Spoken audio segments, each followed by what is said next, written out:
5, 4, 3. I count down.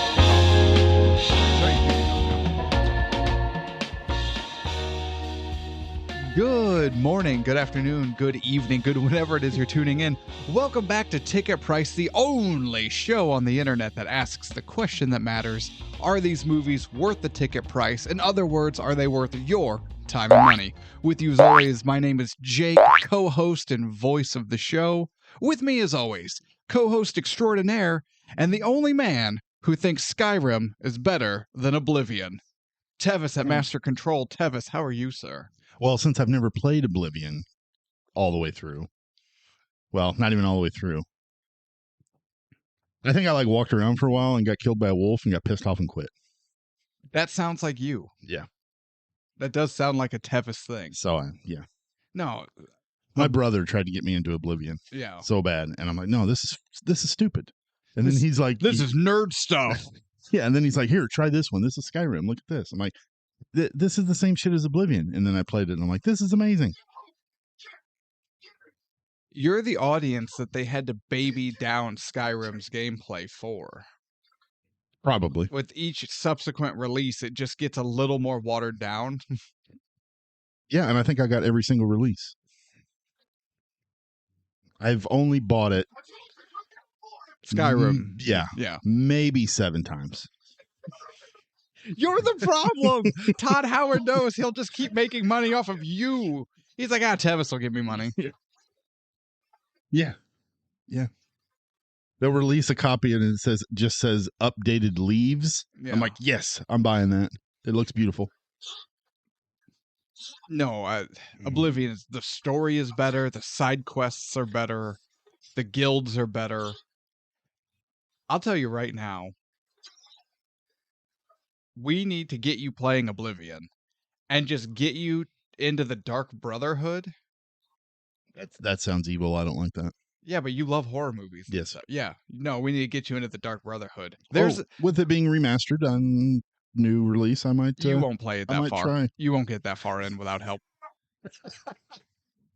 You'll get killed by a wolf or something and get pissed and quit. There's a mission, and my Oblivion fans know what I'm talking about. There's a mission in the Dark Brotherhood where you are invited to a party in this big stately manner. And the goal is to kill... Is it a key party? No. Oh. The goal is to kill everyone at the party. But you get your bonus if you do it without anyone in the house knowing you're the killer. So you could go in with your sword and just hack everyone to pieces and complete the mission. But the actual way to do it is figuring out okay, how to isolate the different guests, who do you murder, who do you poison.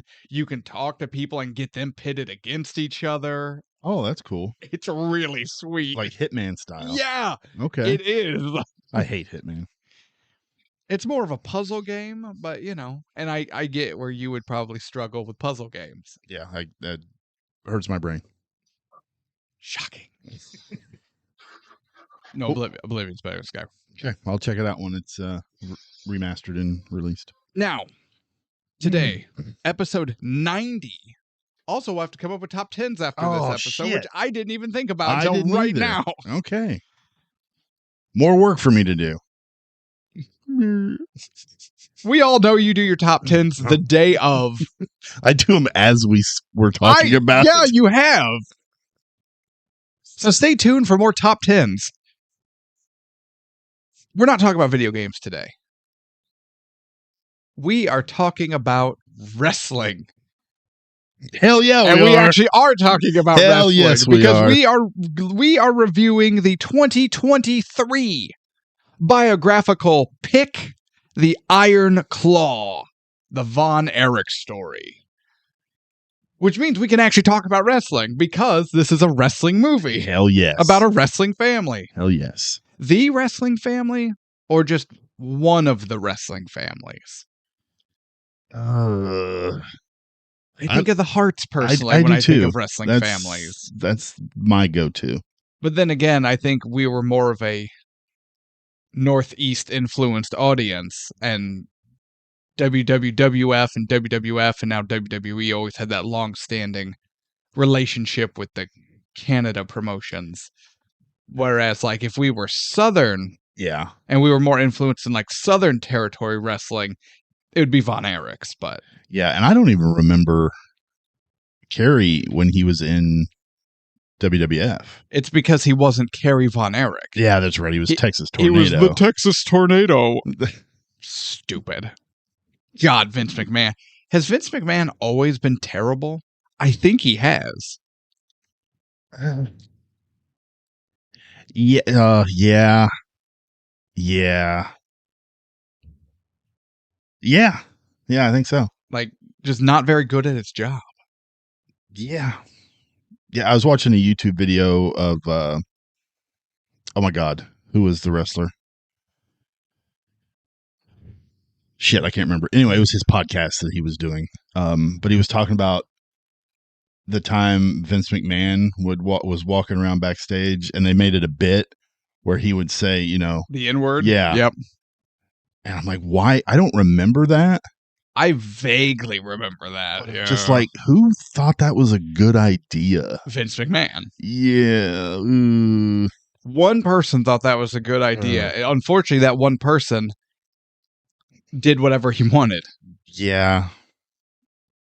Yeah, no, I didn't like it. Luckily, we're not talking about Vince, but he wasn't even the Texas Tornado Kerry Von Erich. No, he was just Texas Tornado. Or Kerry the Texas Tornado Von Erich. So he wasn't Kerry Von, he was just the Texas Tornado. Well, that's not a name. No one's going to get behind that. You mean nobody rooted for the Red Rooster? That ruined Terry Taylor's career. He actually had a decent career going. And then he became the Red Rooster. Which I thought, who thought that was a good idea? Okay. Vince McMahon. Bret the Hitman Hart. Or, here comes the Hitman. That works. Well, that works a lot better than Red Rooster or Texas Tornado. Yeah, but it's still not. Yeah, and also, wasn't it Vince McMahon's idea to make Dusty Rhodes the polka dots? The polka dots? Yeah. Okay. But honestly, I think that was retaliation for running opposition to him for so long. Yeah, but I mean, if you're going to bring him in, why try to humiliate him? Because Vince McMahon is a petty, petty person. Yeah, okay. He will buy this show just to cancel it now that I've said that. But I'm such a sellout, I'm okay with that. So bring it on, TKO and McMahon family. Hell yeah. We'll take your money. I won't get in Vince's plane, though. Oh, God, no. Who knows what's all over the floor? According to the Wall Street Journal, feces. Yeah. But we're not talking about Vince or even the WWF/E. No. We're talking about WCCW, World Class Championship Wrestling out of Dallas, Texas. WCCW. That sounds like a radio station. A little bit. Yeah. Something like Howard Stern started with. Yeah, maybe. I could see that. But no, we're talking about WCCW in Dallas. Because we're talking about the Von Erichs. So, Iron Claw, released 2023, written by Sean Durkin, or as you like to say it, Sean Durkin. Sean Durkin. Yeah. Still not as good as Seed Bean. I prefer Sean Bond. I forgot about Sean Bond. Good Lord. I love him. He is so awesome in every movie he's ever done. Oh, absolutely. He'll just never be on the show because we're idiots. True. Also directed by Sean Durkin. Red Flag. Writer-director. Yeah. More often than not, it's a red flag for a reason. I don't backpedal on that. Tevis currently enjoys a chocolate chip muffin. Baked from scratch by my wife/podcast mom, Anna. Oh, Thank yeah. you, hun. Thank you. And try not to chew into the mic. Why? Damn, these are good.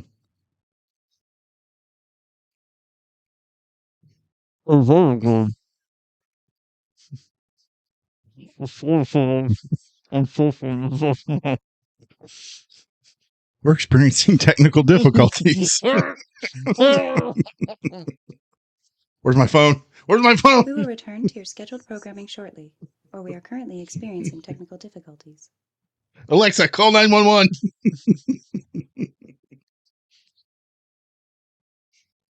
Martha, I'm dying. Everything's ground to a halt for a lackluster bit. I have no regrets. I'm seeing stars. It's totally fine. You'll edit this out, right? Yeah, sure. I would hate to look like an idiot. Trust me. As we were saying, writer-director is a red flag for a reason. That being said, though, we've been proven wrong on occasion. Sometimes, yeah. There have been exceptions to the rule, but I do feel like they are that. Exceptions to the rule. Maybe this will be one, maybe this won't be one, but we'll find out. Starring Zac Efron, Harris Dickinson, Jeremy Allen White, and Stanley Simmons. This is our second Harris Dickinson movie. It is? Yeah. Which one was Harris Dickinson? He was David. Okay, yeah. We also covered Where the Crawdads Sing. And he was the abusive. He was the jerk. Yeah. That's why I don't remember. He died like 4 minutes in. Yeah. And he gave a lackluster performance. Yeah. Again, it was a lackluster part in a not worth the ticket price movie. Or was it worth the ticket price? It was worth it, yeah. Was it? Yeah. I can't remember what we said now. Yeah, I know I said it was worth it. I think you did too. To the tape! To the tape. Insert clip here. Yeah, I totally agree with what I said there. Absolutely. I'm so wise. Budget. The Iron Claw made with an estimated $15 million. Okay. They could have spent a little bit more money on wigs. Oh my. I'm glad it's not just me. Oh God, no. They are awful. They're all horrible. Of them. All of them are terrible. Although I'm not sure if Zac Efron is in a wig or if he just, or if the real villain of this film is his hairstylist. That's got to be a wig. I hope it's a wig. They got it off the set of Spaceballs from Prince Valium.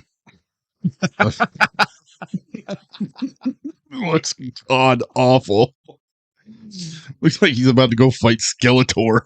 It's not good. I mean, the way he's built too, he fucking looks like He-Man. Okay, well, Jesus. we're not there yet, but can we just appreciate the fact that Zac Efron got in professional wrestling size and shape, even though, because I've seen the pictures, he's roughly the body mass of 2 or 3 of the Von Erichs put together. Oh yeah, They were not big dudes. Carrie was. Well, Carrie was built and they were all tall, but like Zac Efron is playing Kevin. Yeah. Zac Efron is easily 3 times the size Kevin was at his peak. Yeah, he looks monstrous. Yeah.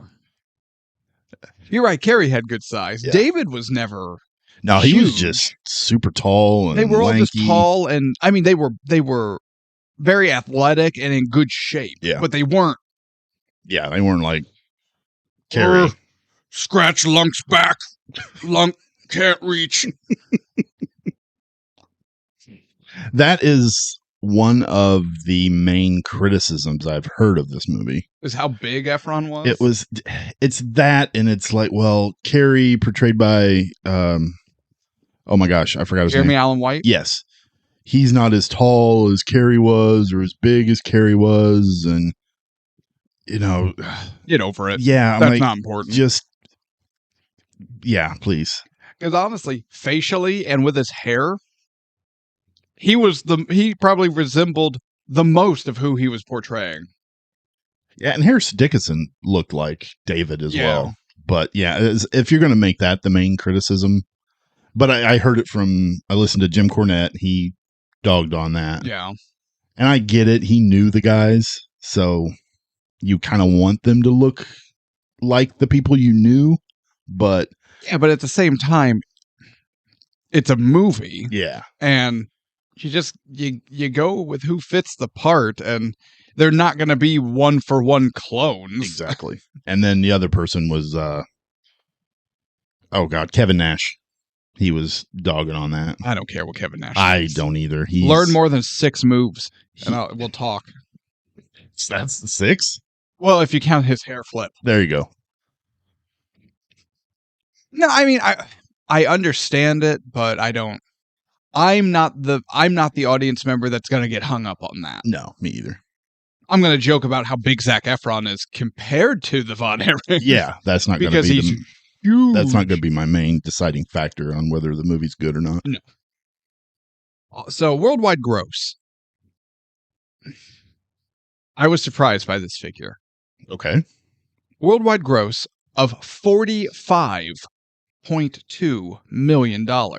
That's it? From all the hype, from all the praise, from all the just talk around, the buzz around this movie, I kind of thought it did way better than that. That surprises me. That's low. That's what I thought. But then again, I guess a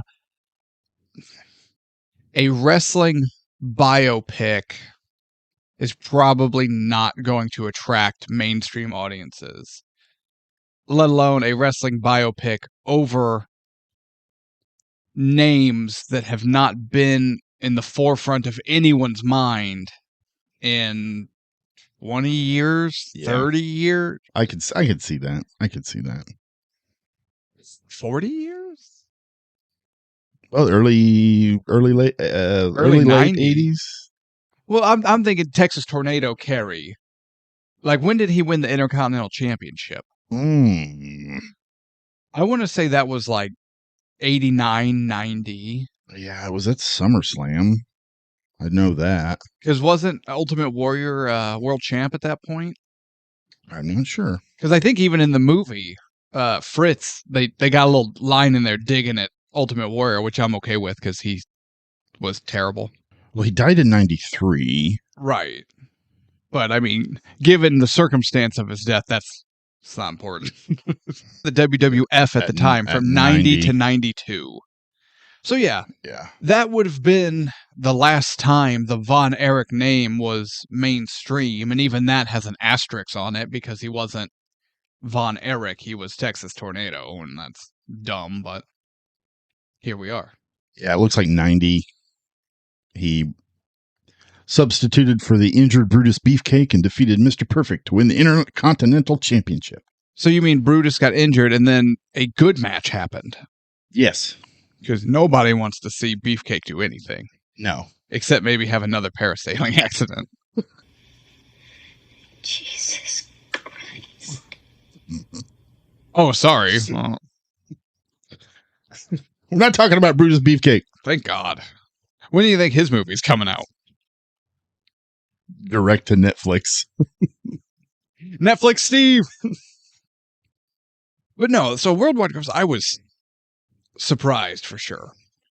Awards, 3 award wins with an additional 39 nominations. All good stuff, but nothing huge or major. That leads me to the big question, Tevis.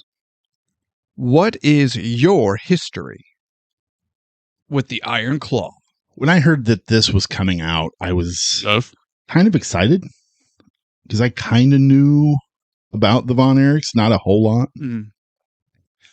Growing up in the late 80s, early 90s, I was big into wrestling, but I was not familiar with them at the time.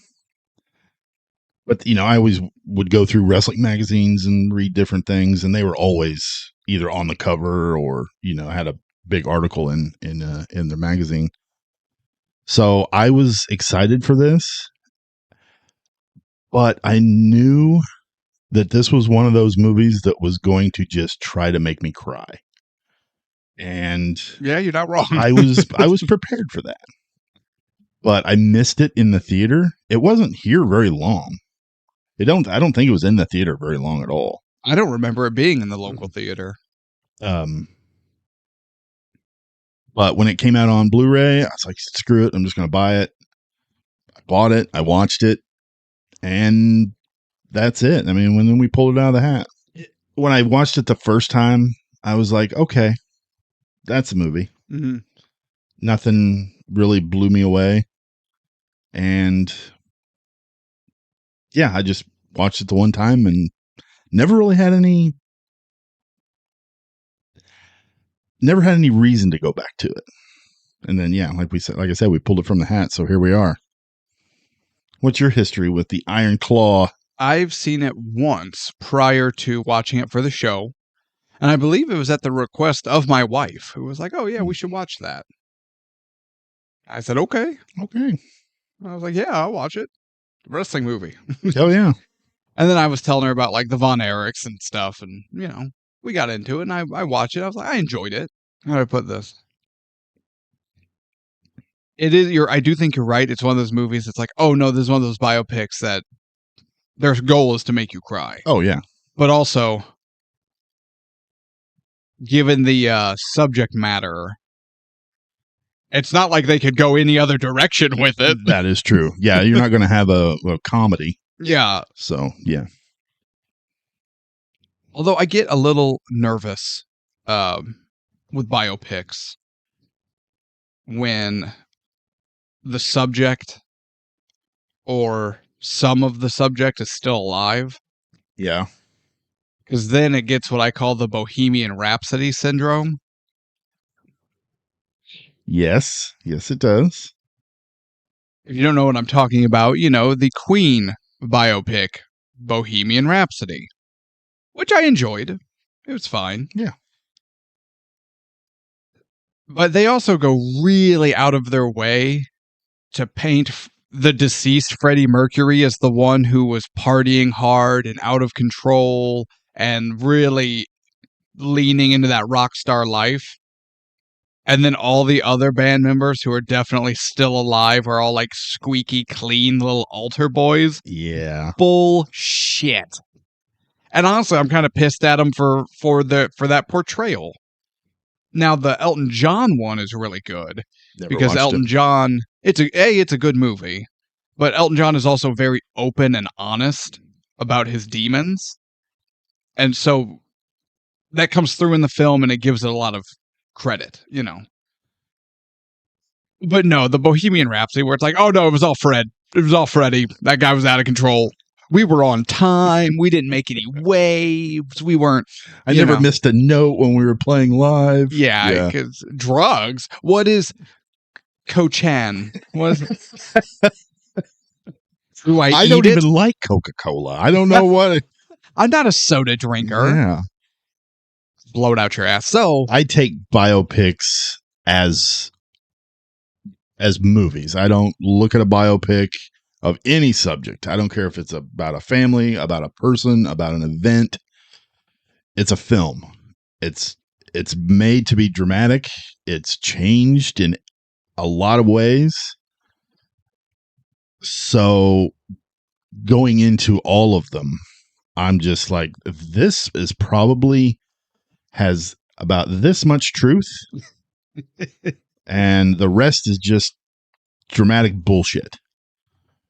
And I'm okay with that. You know what? I can't disagree with your outlook on it. I figure if I want to learn about it and actually know 100% what happened in this event or with this family, then I'll dig in and do research on articles and watch documentaries. But if I'm watching a biopic film, I'm in it for the enjoyment of the film. You know, I think that's the right outlook. I think that's the right mentality to go into them. And saying that, I normally don't have an issue when they change things. I have one issue with this movie that they changed. Just one? One that bothered me a lot. We'll get there. Yeah, we'll get there. Okay. So then, I guess, the question is, Tevis, are you ready to get into it? Let's ring that bell. The review. Review time.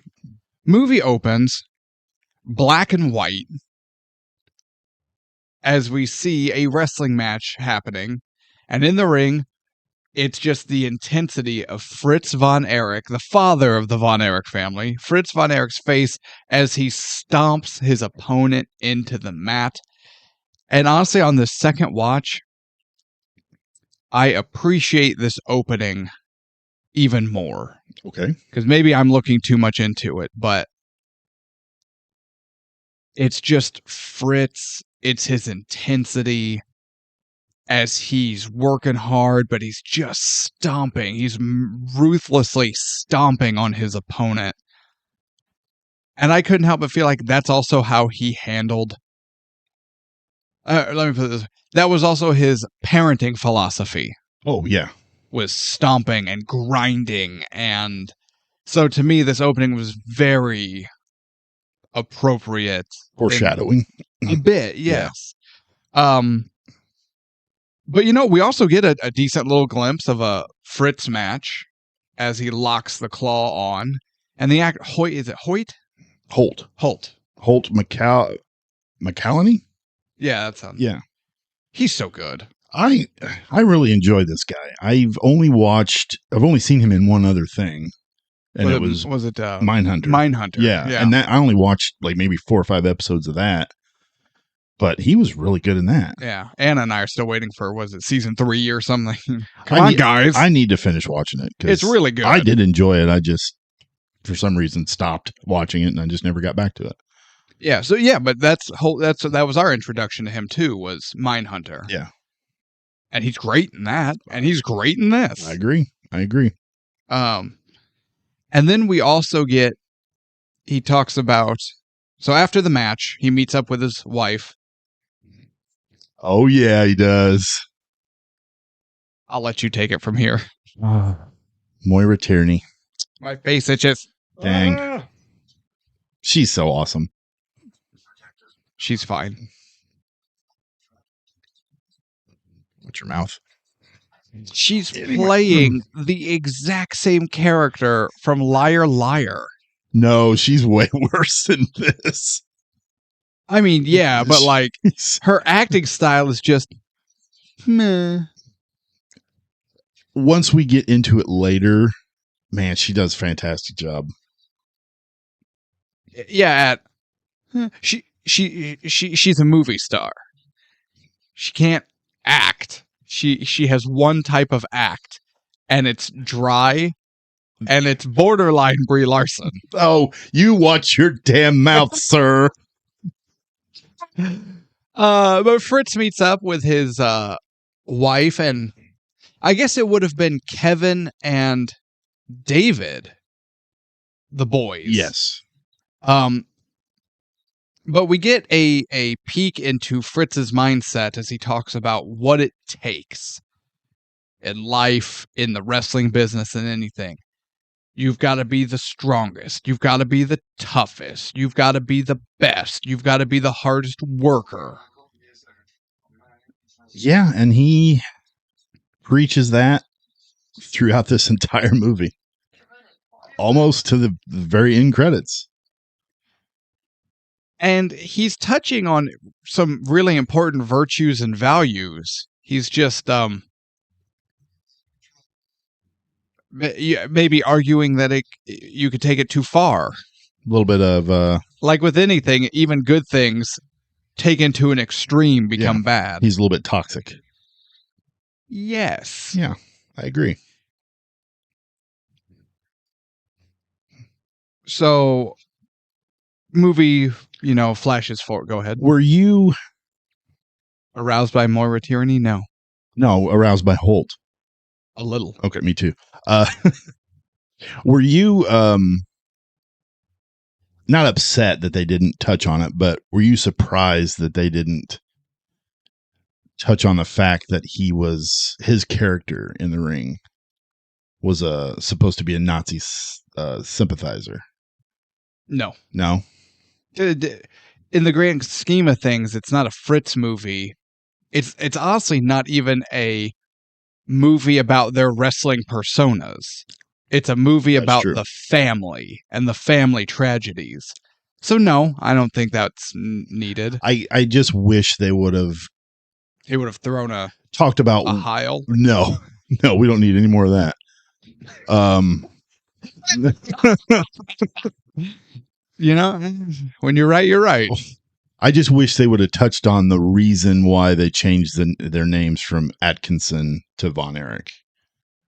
It's because when Kevin's on his date with Pam. Okay, yeah, there it is.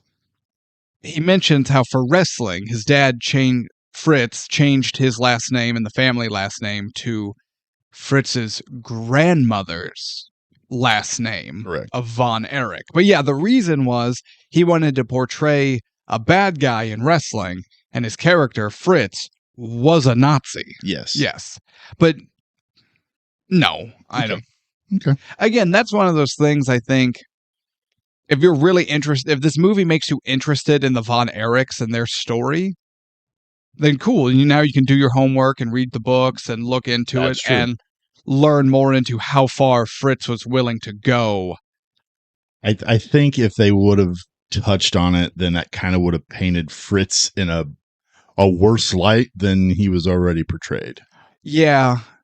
And honestly, he was portraying a character. Yes. You don't, no one gets mad at an actor who played a Nazi in a movie, right?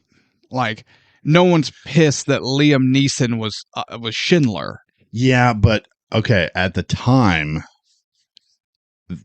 people didn't separate the wrestling character from the wrestler. Oh, right, but I'm not talking about I'm talking about movie-going audiences watching The Iron Claw. Oh, okay, yeah. Yeah, we don't need the working reasons to dislike him when we're focusing on the real life reasons to dislike him. Okay, I agree. But then Kevin begins to narrate as we see time pass and we see Kevin training.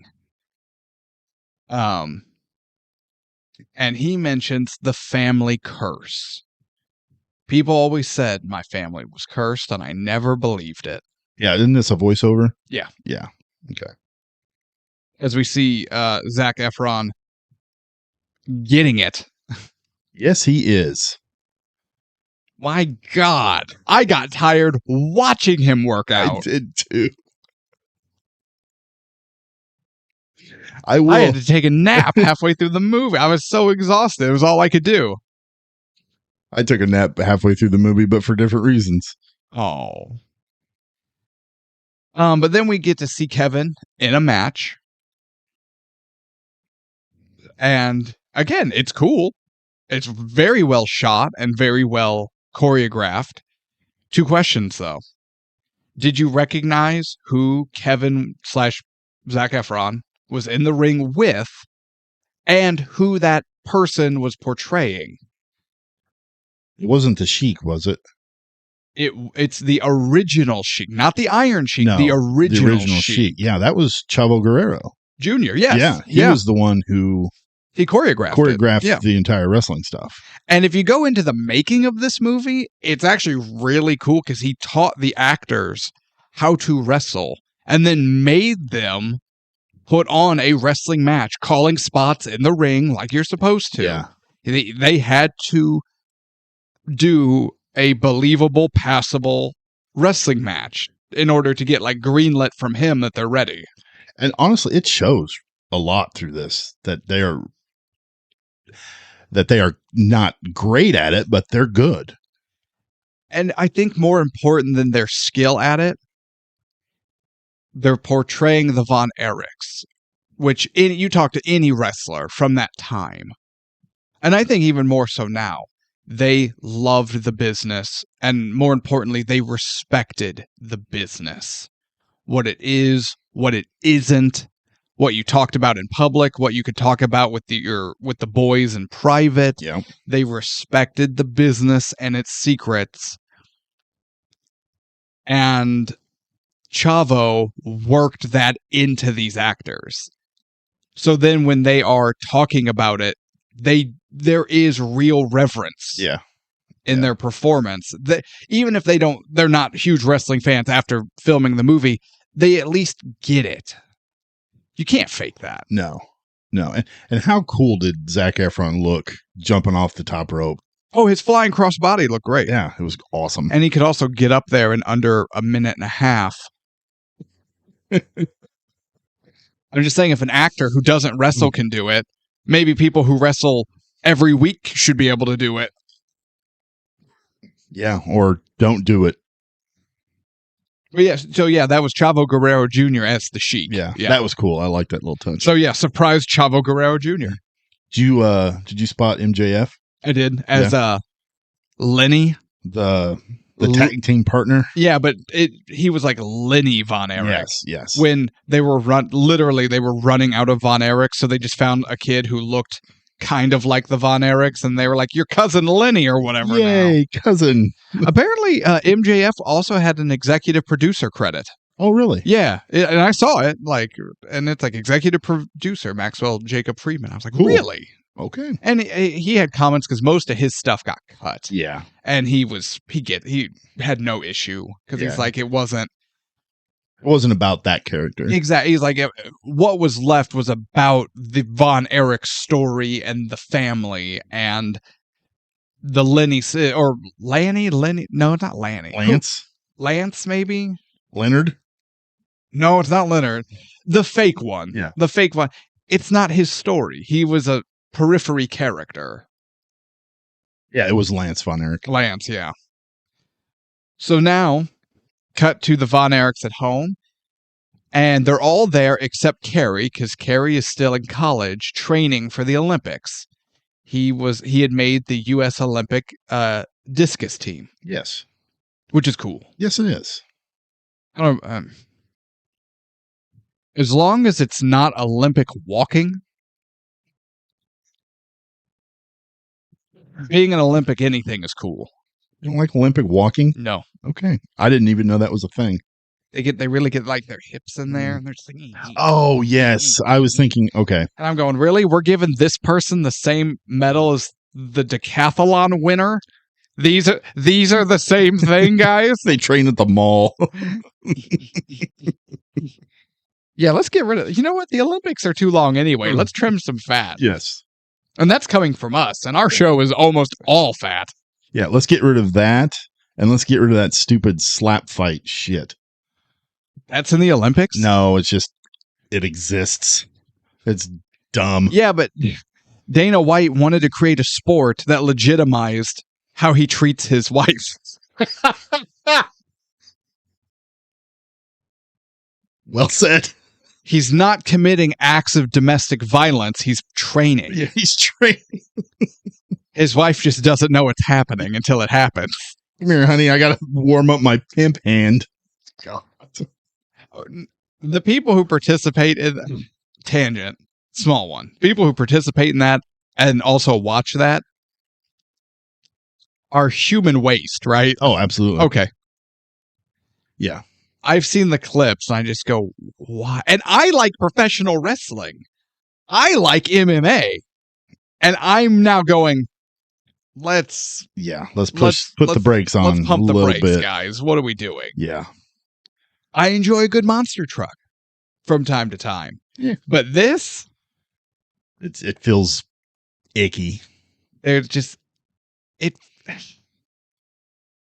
if you needed evidence that we as a culture are devolving, Exhibit A. There it is.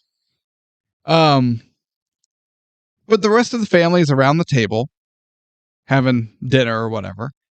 And Fritz is talking.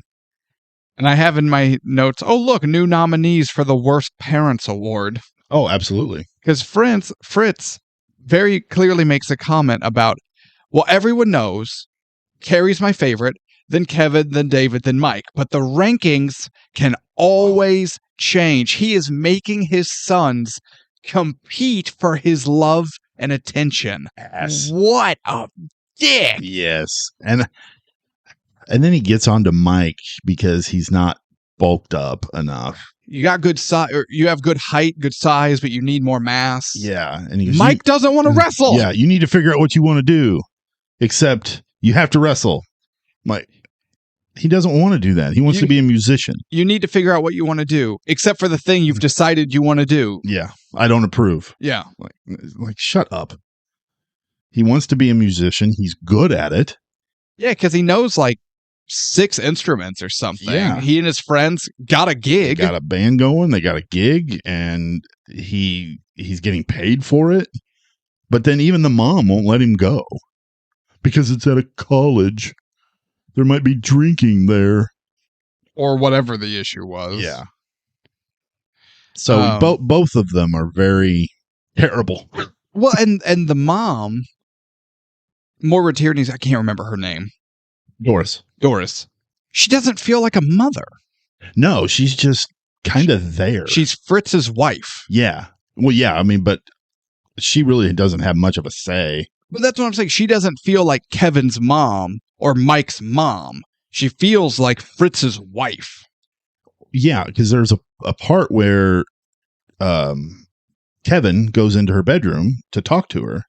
He says, hey, Dad's getting on Mike a little bit too hard. Yeah, it's like, not. Can we do something? Can you talk to him?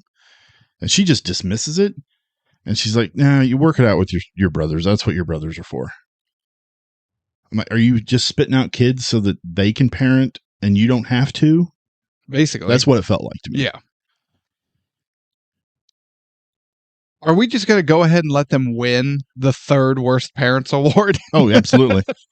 Yeah. Because you know what? Yeah, it's especially after. Well, when we get there, we'll talk about it. But what Fritz says towards the end, I'm just like, are you kidding me? Oh, yeah. So, we see the brothers doing their thing. We get a bit of home life, but we learn Kevin has weak promos. He is not very good on the mic talking to the people or his opponents or anything like that, which is true. Kevin was never right. Yeah, because he has to do that promo like 3 different times or 4 different times. Oh, more than that. Yeah, he gets all flustered and. But ultimately, they're setting. Oh God, that muffin's coming back to haunt me. I thought we were past it. Oh God. Shut up. Shut your big fat face. Shut your big fat face. What was I saying? Muffin. They were they taste a little like Drano. That's what cyanide tablets taste like. It's like a spy movie in my mouth. It's like James Bond semen. What? I mean, I don't know. I think we just uncovered just a little bit about Tevis's deep psyche there. You're in a safe place, man. I'm not going to judge you. Daniel Craig is hot.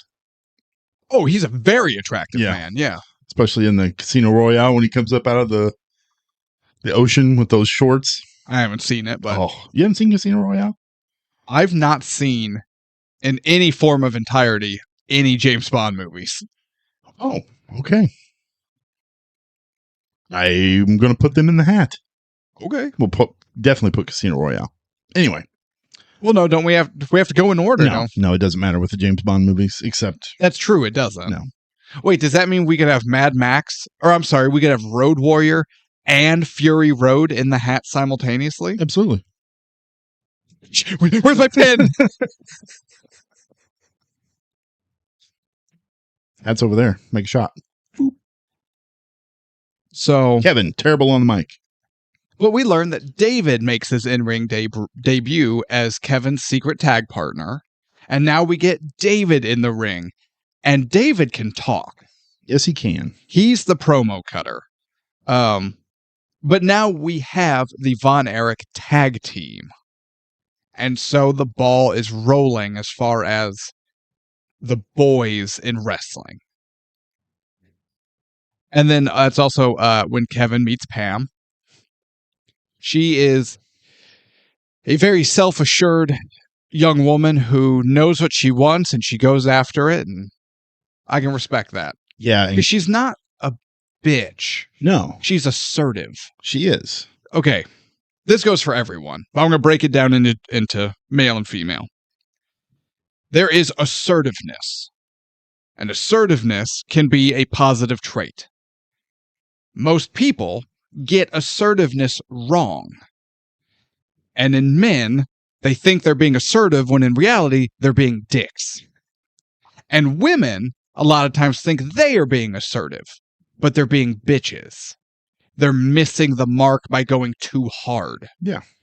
It's, no, I don't want to do that. This is what I want, and this is what I'm going to get, and that's what I'm going for. You don't have to be a jerk to do that. Absolutely. And I hear a lot of people, well, it's a double standard because, well, no, you're just doing it wrong. Because trust me, a lot of guys do it wrong. Oh, absolutely. I find it best to just be a doormat. Just let them walk all over me. And then let all that anger and frustration bubble inside until my chest hurts. Then take it out on movies. Yes. Yeah. Okay. Yeah. So Pam is played by Lily James. This is our second movie with Lily James. I recognized her name, but honestly, not her face. She was Baby Driver, the girlfriend in Baby Driver. Man, I didn't catch that Yeah. I didn't really recognize her there at all. Yeah. Huh. Cool. She's a way better character in this movie than she was in Baby Driver. Speaking of doormat. That's true. That is true. I love how Kevin is Awkward. Yes, he is very awkward. I love that about him. It's just real. Yeah. Yeah. And she's like, aren't you going to ask me, what I'm doing later? Or, Because the way he is in the ring, he's like confident, physically confident. But when he gets on the mic, he's weak in the interviews, and even when he tries to cut a promo in the ring, he's very shy and he stumbles a lot. Reserved, you Sure. might say. Reserved. Sure. But I like that characteristic about him. Yeah. It comes off well. It does. Pam is not reserved. No. And she asks Kevin out on a date, and he says yes. I don't think Kevin has been on very many dates. I call bullshit. You call bullshit? We're not there. Why do you call bullshit? So there's a scene later where we see Kevin lose his virginity to Pam. Yes. I don't know Kevin Von Erich's history. He and I don't talk. He won't return my calls. I do not believe for a second that Kevin Von Erich was a virgin and or that he doesn't know what drugs are, given the height of the Von Erich stardom that he was in the middle of in the world of wrestling. They had to fight the girls off with a stick for they themselves to not get raped. Yeah, and there was a interview I had heard with him. He said he had to talk to his dad. He said, please stop paying these people to rush the ring and try to grab us and do all this stuff. And his dad's like, I'm not doing that. That's them. That's you guys. Yeah. They want you. But portrayed in this movie, I don't think he's been on a lot of dates because he takes her to a barbecue place. Yeah. And he's got barbecue sauce all over his face. I just thought that was funny. And I loved it. I thought it was great. He's just sitting there trying to talk to her, trying to bond with her. What do you want? More ribs? And he's got his shit all over his face. I was like, yes. No, okay. Everyone says it's taboo. I disagree. Hot dating advice from a guy who clearly has it together, right? I have no game. No game. If there's a girl I like, can't talk to her. I get all nervous and sweaty. Yeah. I'm pathetic. However, if I can get past those roadblocks, I'd prefer like movies going on a date. But when we do dinner, I'm okay with barbecue. I'm not a big barbecue person, but like barbecue's the right mentality. I will frequently go for pasta. Okay. Because no one looks refined or elegant eating pasta. You can get through some nervousness and everyone can just let their guards down and talk more openly and freely as you both look like monsters eating pasta. Well, no one's like, I'm going to daintily wrap up my spaghetti in my fork and then it goes to my mouth just perfectly. No, it looks horrible. And you're just like, no, your brother. Blah, blah, blah, blah. fork? That's what I'm talking about. And then you can just really get into the real stuff. I do that shit like a pie eating contest. I put my arms behind my back. Yeah, but that's just you showing off to her. Yeah. Letting her know your skills. Yes. Actually, I'm horribly embarrassed by this story, but all the more reason I'll tell it on air. Because my wife thinks it's really endearing. Oh, okay. To say, growing up, and especially in high school was the worst era for it, but to say I was poor is an understatement. We prayed to have, Bob Cratchit levels of income. Okay. Right? We didn't have TV, couldn't afford it. On any given month, the power may or may not be shut off. They couldn't take our water because it was a well. Right? Like, we had nothing. And I had my old beat up car. And I took Anna out on our first date, and I'd had my old crank windows. Right? And, no, this car had electric. Window went down because it was a hot summer day. Wouldn't roll back up. We're headed to the movie theater. Car window won't get down. My first thought is, I don't have anything in this car. Whatever. Then the storm clouds roll in. And I go, oh no. So Anna and I, before our movie, go to Walmart so I can buy black trash bags and duct tape. Oh, shit. And I have to duct tape my window closed with the trash bags to keep the rain out. I was mortified, but I had to do it. Yeah. And she just, oh no, I thought that was so cute and endearing. And she didn't bat an eye at it. But you know what? You know what you can't do? Play the game with your date when you're trying to duct tape your shit closed, right? You can't play the game as you're wrestling barbecue or pasta. So no, I'm taking her to a barbecue place? Absolutely. Okay. You could just be more real. And you know what? Anna and I just had all the nervousness, all the awkwardness gone. We could just talk and laugh, and we had the best time. And you got a good memory of it. Then we watched, it was her pick. I took her to the movies. It was her pick, and she wanted to watch the Prince of Persia with Jake Gyllenhaal. And you married her? I married her because we spent the entire movie didn't know how bad it was going to be. And we just made fun of the movie pretty loudly together the entire time. Nice. Nice. Okay. And then I forget where we went for dinner, but whatever. So no, Kevin taking her to the rib joint is, yeah. Plus they're in Texas. Yeah, that's true. We learn Fritz is obsessed with getting the NWA world title in the family. He was cheated and screwed and lied to and never given an opportunity like he deserved. Me. Yeah. And now he's forcing that onto his kids. Yeah, and he's putting a ton of pressure on Kevin. He's the oldest. Yeah. Kevin gets a match against Harley Race. I like this actor. The guy doing Harley Race is good. Did a good job. Yes, he did. He looks the part physically and facially, but he also got it. He did a good promo as Harley Race. As Harley. Yeah.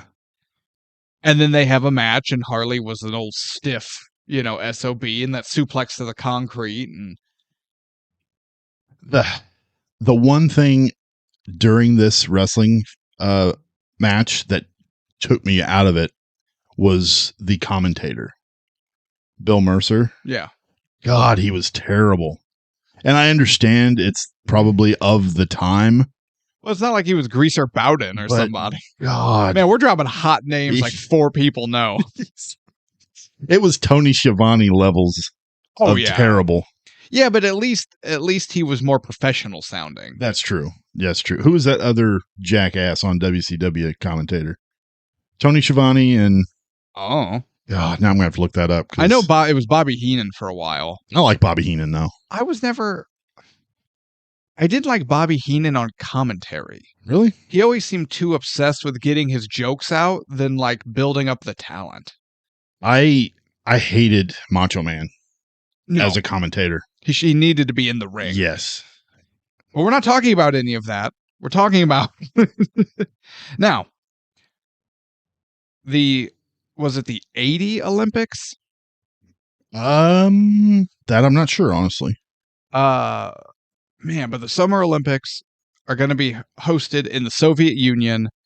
However, they just put a bunch of troops in Afghanistan, and so President Carter announces that the U.S. will not be participating in these Olympics in protest to the Soviet Union's aggressive military nature at the time. Meaning, Kerry's dreams of being an Olympian are dashed. Yes, and he has to go back home. Fucking Fritz. And yes, exactly. He even says, Kerry, I never wished or wanted wrestling for any of you. Lies. Bullshit. He's the worst. You boys can do whatever makes you happy as long as it's wrestling. But it's time for you to think about your future, and I think it's time for you to get in the ring with your brothers. He says, I never wanted wrestling for any of you, as he pushes all of his children into wrestling. I want you to think about your future. What do you want to do? I want you to wrestle. So that's what you're going to do. Yep. Oh my God. Mike Tenay was the other guy. Oh yeah, Mike Tenay. Sure. Awful. Mike Tenay and Larry Zbyszko was awful. Those three right there. Every time I hear their voice, I'm like, click, turn it off. I like in that picture of Larry Zbyszko, he's built like a big toe. It's not a flattering picture. No, it's not. So now Kerry joins the team, and now we have the three Von Erich brothers, and this really is the height. Oh yeah, of the Von Erichs, and we see the montages of them feuding with the fabulous Freebirds, and which is one of the most wild and profitable and popular times in wrestling, were the Von Erichs versus the Freebirds. Yeah, and I thought the ones that looked like the Freebirds were pretty spot on. They look good. Yeah, they look good. They didn't talk, which was fine, but yeah, but like Terry Gordy looked, Michael P.S. Hayes looked good. Yeah, they look good, and so the matches look again. I like the in-ring stuff. It looks good. I do too. And this is when we get the montage set to Rush. Dare you? God. How dare you? Terrible. Because Mike, when his parents are away, is listening to a new record he's got, and it's Rush. And while working out, Kerry hears the song Tom Sawyer.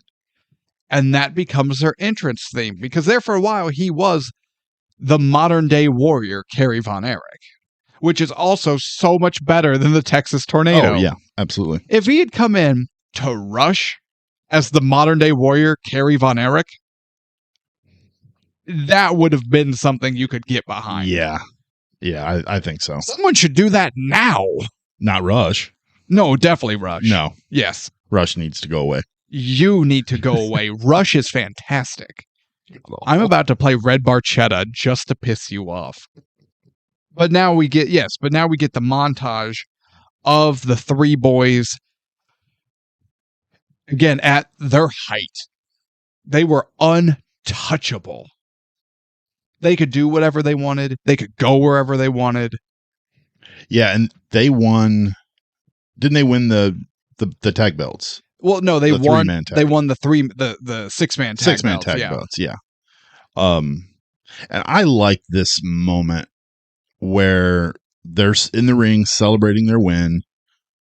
Fritz comes in, takes the mic, and does his spiel, but the camera never cuts back and forth to each of the brothers getting their reaction. It's all just a static shot, so you have to kind of look at each one individually if you want to see it. But Fritz says something about David going after the title belt. Yeah. He also makes a comment about, and when Mike gets in the ring, and you can look at Mike's face and he's going, what the? Yeah. No. Yeah, No. And same way with Kevin. When David says, or when Fritz says David is going after the championship, Kevin's like, really? What? And even David says something to Kevin about it, and he's like, no, he doesn't make mistakes when he talks like that. Yeah. I just liked that, because it could have been so easily just to cut back to Kevin's face and David's face and Mike's face so that we get the reaction right in our face. Yeah. But this is cool. I like this. Not only is it less jarring because you don't have all the cuts, but it also maintains the scene integrity of it being filmed like they filmed wrestling at the time. Absolutely. So it works in both ways. Absolutely. Because, yeah, even if we didn't have the filming it like it was 1979 or 1980, whatever year it was, whatever it was. Even if you didn't have that aspect, yeah, I preferred the shot with everyone. And then you can just, use your eyes. Yeah. And see what everyone's up to. Now, if this had been directed by, say, like Robert Eggers, it would have been, a cut to Fritz, and then a cut to Kevin, and then it would cut to Mike, and then it would cut to the audience, and then there would be a world tag belt getting closer and closer and closer to the ring. And then it would cut to someone else, and then it would cut back to the world title getting closer and closer and closer, and then it would cut back, and then there would be birds in the sky. Piece of garbage. Okay. Say Rush again. Rush sucks. So then Fritz, I want to back up just a minute. Fritz says something. Mike is talking, when they're at the table, Mike is talking about the wrestling show, about the camera angles. And how great it looks. And Fritz gets onto him. Like, who cares about camera cuts? Who cares about camera angles? We're talking about wrestling. He doesn't get it. No. So, not only is he dumping on something that his son likes about the family business. Yes. So he's dumping on his son, dumping on an interest his son has, dumping on the interest his son has in the family business, but also doesn't get the importance to his own business that Mike is talking about. Absolutely. Because I'm like, if that was me, I'd be like, oh, you like this stuff? Awesome. That is your job. You take care of the camera part of it. Let the brothers wrestle or whatever. Yeah. But if you wanted to bring, in this instance, Mike in, if he had an interest and you set him to like studying the technical aspect and that side of the business and getting some ideas, and he showed an aptitude for it, absolutely. Yeah, but Fritz is just so focused. Mm-hmm. He's so blind to everything else going on. He's looking at that belt. Pam and Kevin get married. And we learn that David is sick because he's in the restroom at the wedding venue vomiting blood. Yeah, that's not good. That's bad. That is bad. I'm no doctor. Yeah. I've had a class. Okay. Yeah. CPR? No. Oh, okay. No. If you're about to talk about your gallbladder or lack thereof. No, I'm not going to talk about that. But we learned David's sick. But I don't have a gallbladder, so there's... Yeah, watch out for those surprise sneezes. But we learned David is sick, and Kevin's like, I'll take you to a doctor like right now. Like, we need to get, and he's like, no, it's fine. I just picked up a bug or something on the road. Because this is the point where it's now official. David is going to spend the next 6 months feuding with Ric Flair for the title, going to go to Japan, try to get over there, because as Fritz tells them, you cannot be world champion unless you're over in Japan. Yes. And then, if all goes well, Texas Stadium, you win the title, and you become the next NWA World Heavyweight Champion. David pushes through, and Fritz gets a phone call. And we learn that David died in his hotel room. He had intestinal rupture? Yeah. Something? Yes. Is what the official story is. Yes. Yeah. Now, this didn't make it in the movie.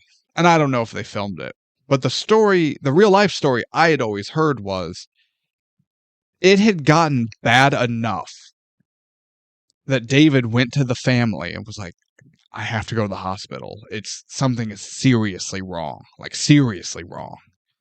And I might miss the Japan tour. And Fritz lost his mind. That would not surprise me. And was like, no, you are booked. You are scheduled. You do not miss dates. Yeah, you have a commitment. You do not miss bookings. You have which is a joke because the Von Erichs missed almost as many shows as they made. But that's a separate story. But basically, Fritz chewed him up one side, down the other. David felt forced, went, died. I don't even know if he made it to a single match in Japan. Yeah, that I'm not sure. But if he did, it wasn't many. Yeah, of the Japan commitment, and then just almost immediately died. And when he got over there, it was that bad. And he recognized something was seriously wrong, and it was Fritz that forced the issue. Sounds about right. That's the story I've always heard about David's passing. So, okay, this part bothered me. Kevin walks in the house. Fritz is sitting at the dining room table. He's distraught, but not overly. Yeah. This felt very Veronica to me. Okay. How we learn Veronica's character passes away over the radio from a stranger to another stranger. It felt that way. Like Kevin is learning that his brother died from his father telling him. But that's how Kevin learned his brother died. Yeah, but I understand that. But that's how it made me feel was Fritz almost felt like that stranger in Veronica that just really didn't give a shit that the kid, the Veronica died because he didn't know her. It felt like that. Fritz is just like, yeah, your brother died. So your issue isn't that that's how the movie talks about. Your issue isn't that we don't see David die like it is in Veronica. Your issue is that Fritz is so just nonchalant about detached. it. Yeah, he's just kind of. It's like he's reading it on the paper, like in the paper. Did you hear so and so died today? Yeah, exactly. And it's just I don't know. That bothered me. Then they're getting ready for the funeral, and the brothers are sitting together on the porch in their suits, and they've got their sunglasses on. And Fritz comes out, and he's like, "You take those sunglasses off. You're not going to hide from this. You're going to show the people your faces, and you're not going to cry." What shit?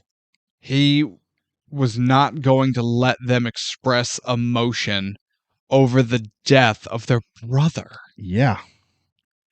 And he can't even let it go one day before he's already talking about replacing David with Carrie. Or with one of the brothers. Oh, they do the coin flip. Yeah. But the funeral's over. Everybody's gone home. They're sitting on the porch still in their suits. Mm-hmm. And Fritz is just like, okay, we got a vacancy.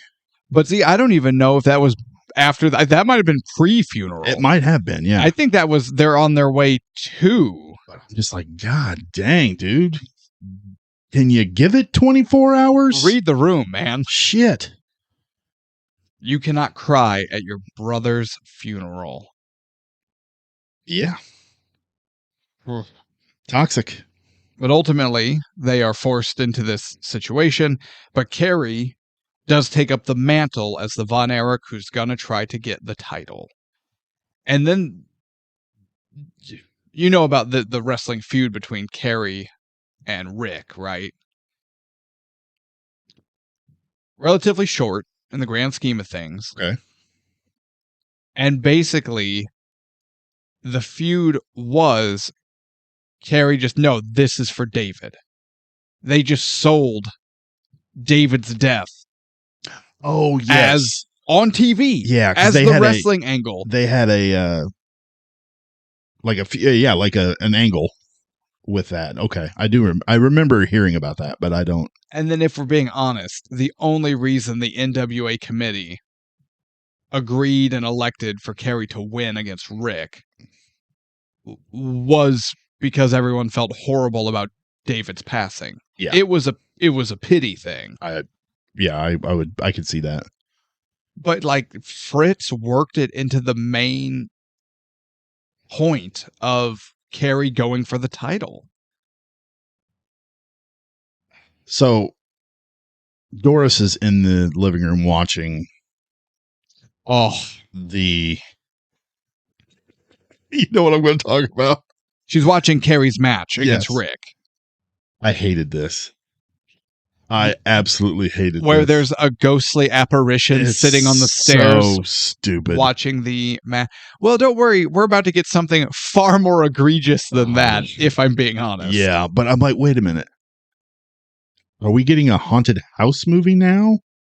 Like, what are we doing? I didn't take it that way. I just took it more. It's slightly ham-fisted the way it was done. Yeah. But it more just like, this is Doris processing the death of her son and still feels him in the house. Yeah. But it could have been done better than, look, there's literal David's ghost sitting on the stairs watching the TV. Yeah. She could have been holding something of his or even just like a picture looking out the window, and then you could have just had David's voice like, come on guys, or while they're playing football or something else. Or even if she's looking out the window and then we see them playing, we know they're not home, but now we're seeing them play football together, and her sight lingers on David. There are other ways we can do it than literal ghost sits on steps. Yeah. Fucking Casper moment. So dumb. Yeah. But I did love. I didn't hate it like you did. I hated it. But right after that, it gets a moment that I absolutely loved. The camera is outside. You see the tree, see the farm, and it's just kind of slowly pushing in a little bit of movement, but you hear that commentator in the background, and he's kind of muffled, and they're like, they're excited that Kerry won the title, but the way the sound is down, and it just slowly gets quieter and quieter, there's no excitement at the house. No. And I don't know. I love that a lot. I thought that was done really well. But yeah, it sucks that you get that shitty ghost moment, and then right after that you get this awesome shot and moment of Kerry winning. I hate all these shitty ghost moments. God. See, Kerry wins the title. Now he's having trouble, as he puts it in the movie, coming down from his big win. And he takes his motorcycle out for a spin, which leads to, this was highly publicized, his big motorcycle accident. Now, what was kept a secret for decades, basically no one outside the family knew Kerry lost his foot. Yeah, and I was listening to a wrestling podcast the other day. They were talking about Kerry Von Erich. And I think it might have been Jim Cornette, honestly. But he was talking about nobody in WWF knew that he didn't have a foot. No one knew. He would come to the ring or the arena already dressed. He would get done and shower with his boots on and then get dressed and leave. But apparently there was a match and I cannot remember who he said the match was with, but he went to put him in like a leg lock or some move, and the boot came off. And he freaked out. Kerry freaked out, grabbed his boot, got down on the floor, put his feet underneath the ring and the apron, and put his boot back on. Yeah. But I can't imagine being the wrestler who pulls his boot off. You know, that guy felt terrible. And is like, wait a minute. Oh my God, did I just rip his foot? What the hell just happened? Yeah. So yeah, I thought that was cool. And honestly, so I've never heard that story, but if that happened, that also probably explains why they phased him out. Probably. Because he had a rocket strapped to him in the WWF for a little bit. Yeah. Because he won the Intercontinental title, and I think that was his first match in the WWF. Against Mr. Perfect, and seemed like he was going places. Yeah. But yeah, if that then happened, Vince wasn't going to go with that. Yeah. But I like how they did this moment where he gets on the motorcycle, you just see the road, and then it cuts to what we think is possibly the next morning. But he's getting out of bed, and you notice he's got some road rash on him. Mm-hmm. Like, oh, well, he was drinking and had an accident, and he got crutches. You're like, wait, what the hell? Because I had totally forgotten about the whole foot thing. Mm-hmm. But he comes into the kitchen, and then the camera's static, and there it is. He's walking in with no foot. I'm like, oh, shit. I thought that was done really well. I like that a lot. With Kerry out, they need another Von Erich in the ring. Step it up, Mike. And this is when Mike gets called in. And we see Mike training with Kevin and someone from the office, some trainer. I don't know who it was. He's trying, but he's physically awkward. He doesn't get it. He's trying, but he's not a natural. He's struggling with the moves. It's not him. No. But they push it. We see him in a match. He does a few drop kicks, but on the last one, he hits the mat and starts screaming. I like this actor.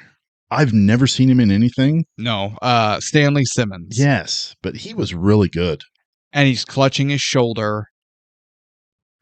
And then it cuts to Kevin and Fritz at the hospital as Mike is getting emergency shoulder surgery. Doctor comes out, is rather glum, explains that the surgery went perfectly, or, as planned. Unfortunately, there were unforeseen complications.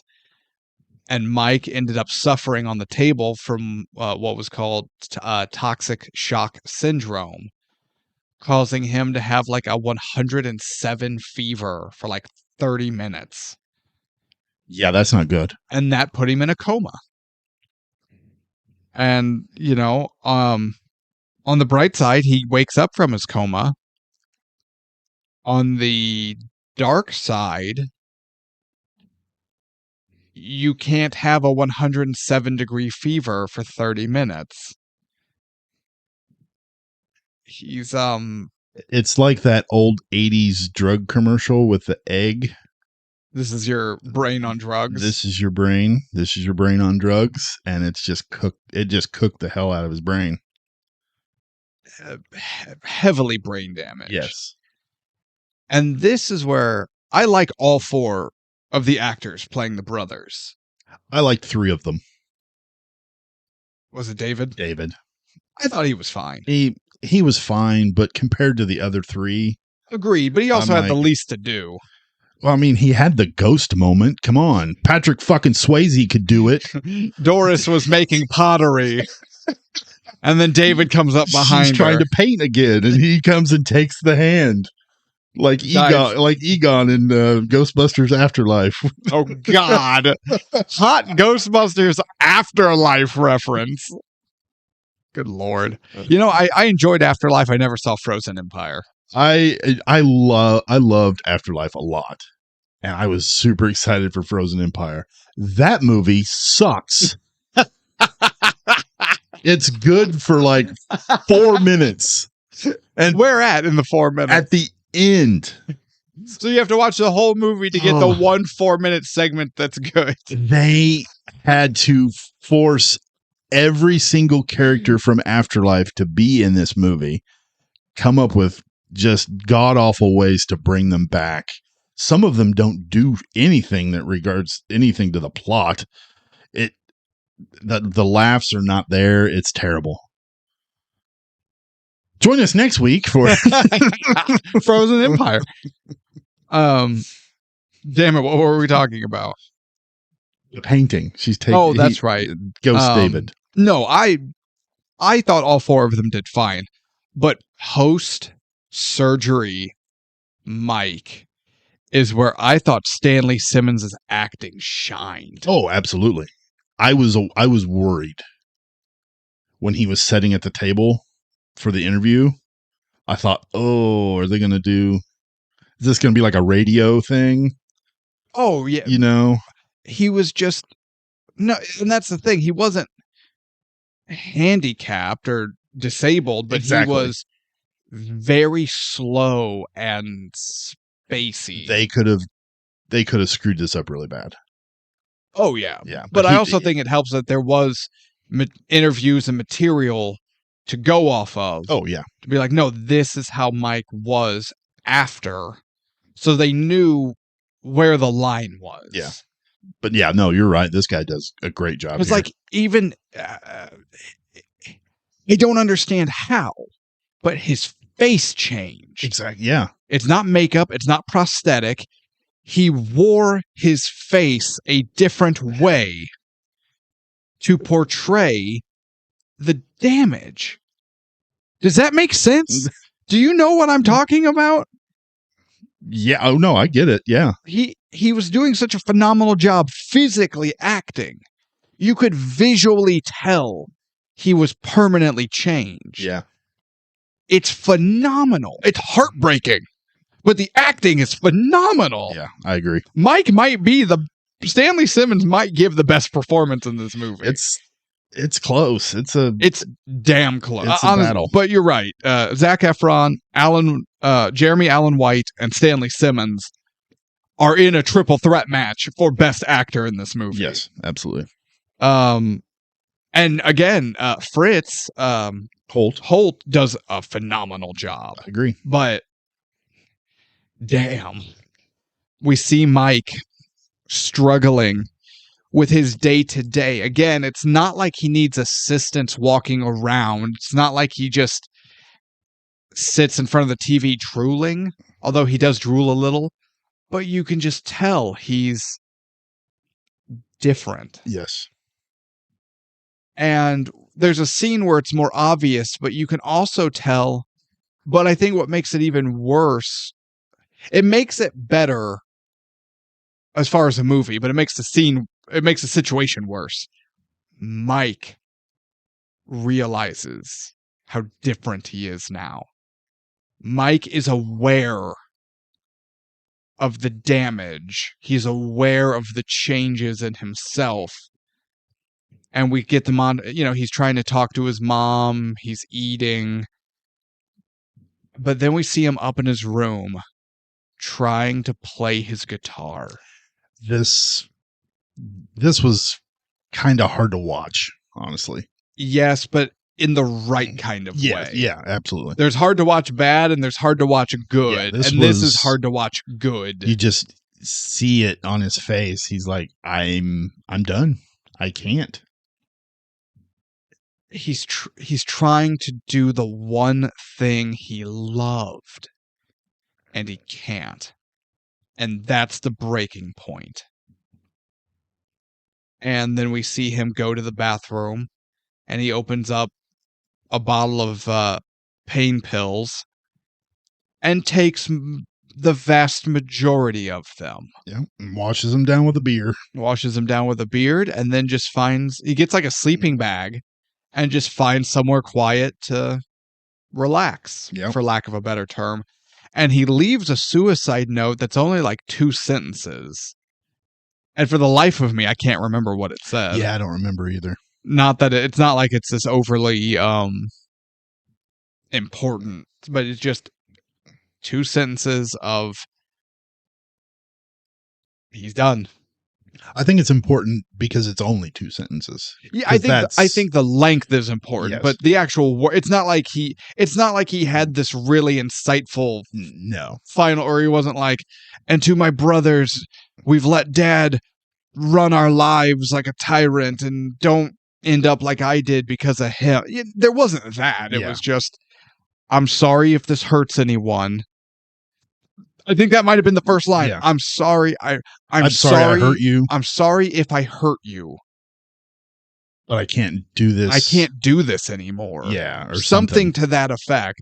He gets a sleeping bag and he finds a favorite spot, presumably, and then the family finds the note. They go out searching for him and find him. Yeah. And now we see Kevin. His depression worsens, obviously. And we see how he can't get out of bed. He can't function. And as somebody who struggles with those issues, I get Kevin in this moment. And he doesn't even want to be around his family. And that's the thing. So now we see like his first son get born. And he makes sure that the child's name is Atkinson, not Von Erich. And even Pam is like, are you sure? Yes. I don't want him to catch it. I don't want him to catch it. And then after Mike dies, he doesn't even go home anymore. He sleeps in the office because he doesn't want to bring the curse home to his wife and son. Yeah. Damn. But even just seeing, Kevin, I'm running late for work. Can you watch, Junior, whatever his name, whatever the kid's name is, watch a Junior while I get ready. And he's just kind of muttering to himself, and he's responding to her, but he's not aware. He's not fully there. Right. And she kind of snaps him out of it. And he's like, oh, yeah, of course. And he takes this, he's not a jerk. He's not trying to be despondent or not present to his family, but he's in such a state he can't help it. And then now he doesn't want to bring the curse home, and it's just oh my gosh. Then we see Kevin gets a shot at Ric Flair, not for the title, but he gets a chance to shine with Ric Flair because his life is in shambles. And yet the one thing he's still able to mostly do is wrestle. There's a moment where he's training that I absolutely loved. Was the camera is set on the ring. You got that one rope in focus. He's running the ropes. And he comes in focus and bounces back, goes out of focus, and he's just running and running and running and running. Yeah, this was a beautiful shot too. I love this. The sound is great because you just hear him hit the ropes. You hear his feet run across the mat. You hear him hit the other ropes, and that's pretty much all you get. And you can just tell this is more than exercise. Oh yeah. So I loved this moment with him running the ropes. I hate Ric Flair's portrayal here. This actor is so bad. I will never believe he did any homework on Ric Flair. I think he watched one promo. No, he didn't. No, he didn't. Well, he sure as shit didn't watch how he does the strut. Did you see the strut? I saw something. I don't know what that was. It wasn't a strut. His Stone Cold did a better Ric Flair strut when he was making fun of Jeff Jarrett. Yes. Oh yeah, because Stone Cold is physically coordinated. This was awful. This was a bum they found behind the studio. The promo he cuts, the wig is awful. He can't even woo. No, woo. I'm like, what are you doing? He can do nothing. The only thing that slightly resembled Ric Flair was the blood in his hair. Yeah. And that was That was it. This took me out so bad. Me too. But in all honesty, I hate it. In all fairness to the actor, No. it's Ric Flair is such, and I'm not a Ric Flair fan, but he is such an icon. He is such a recognizable figure. I don't think anybody really could have done it. I think he had an impossible task. Disagree. I Disagree. don't know. I'm not saying he had to do a voice. Like, everyone can do a Hulk Hogan, a Macho Man Randy Savage, a Dusty Rhodes. Yeah. Don't do a voice. But you know what you definitely do? Watch the pro. If nothing else, watch the promo that you're doing the scene on. And learn how Rick speaks. Not a voice. His cadence. Yeah, even that was... Learn when he gets intense, when he comes back. And when you're portraying a real person from a real, very documented moment, that is not a time for artistic liberty. No.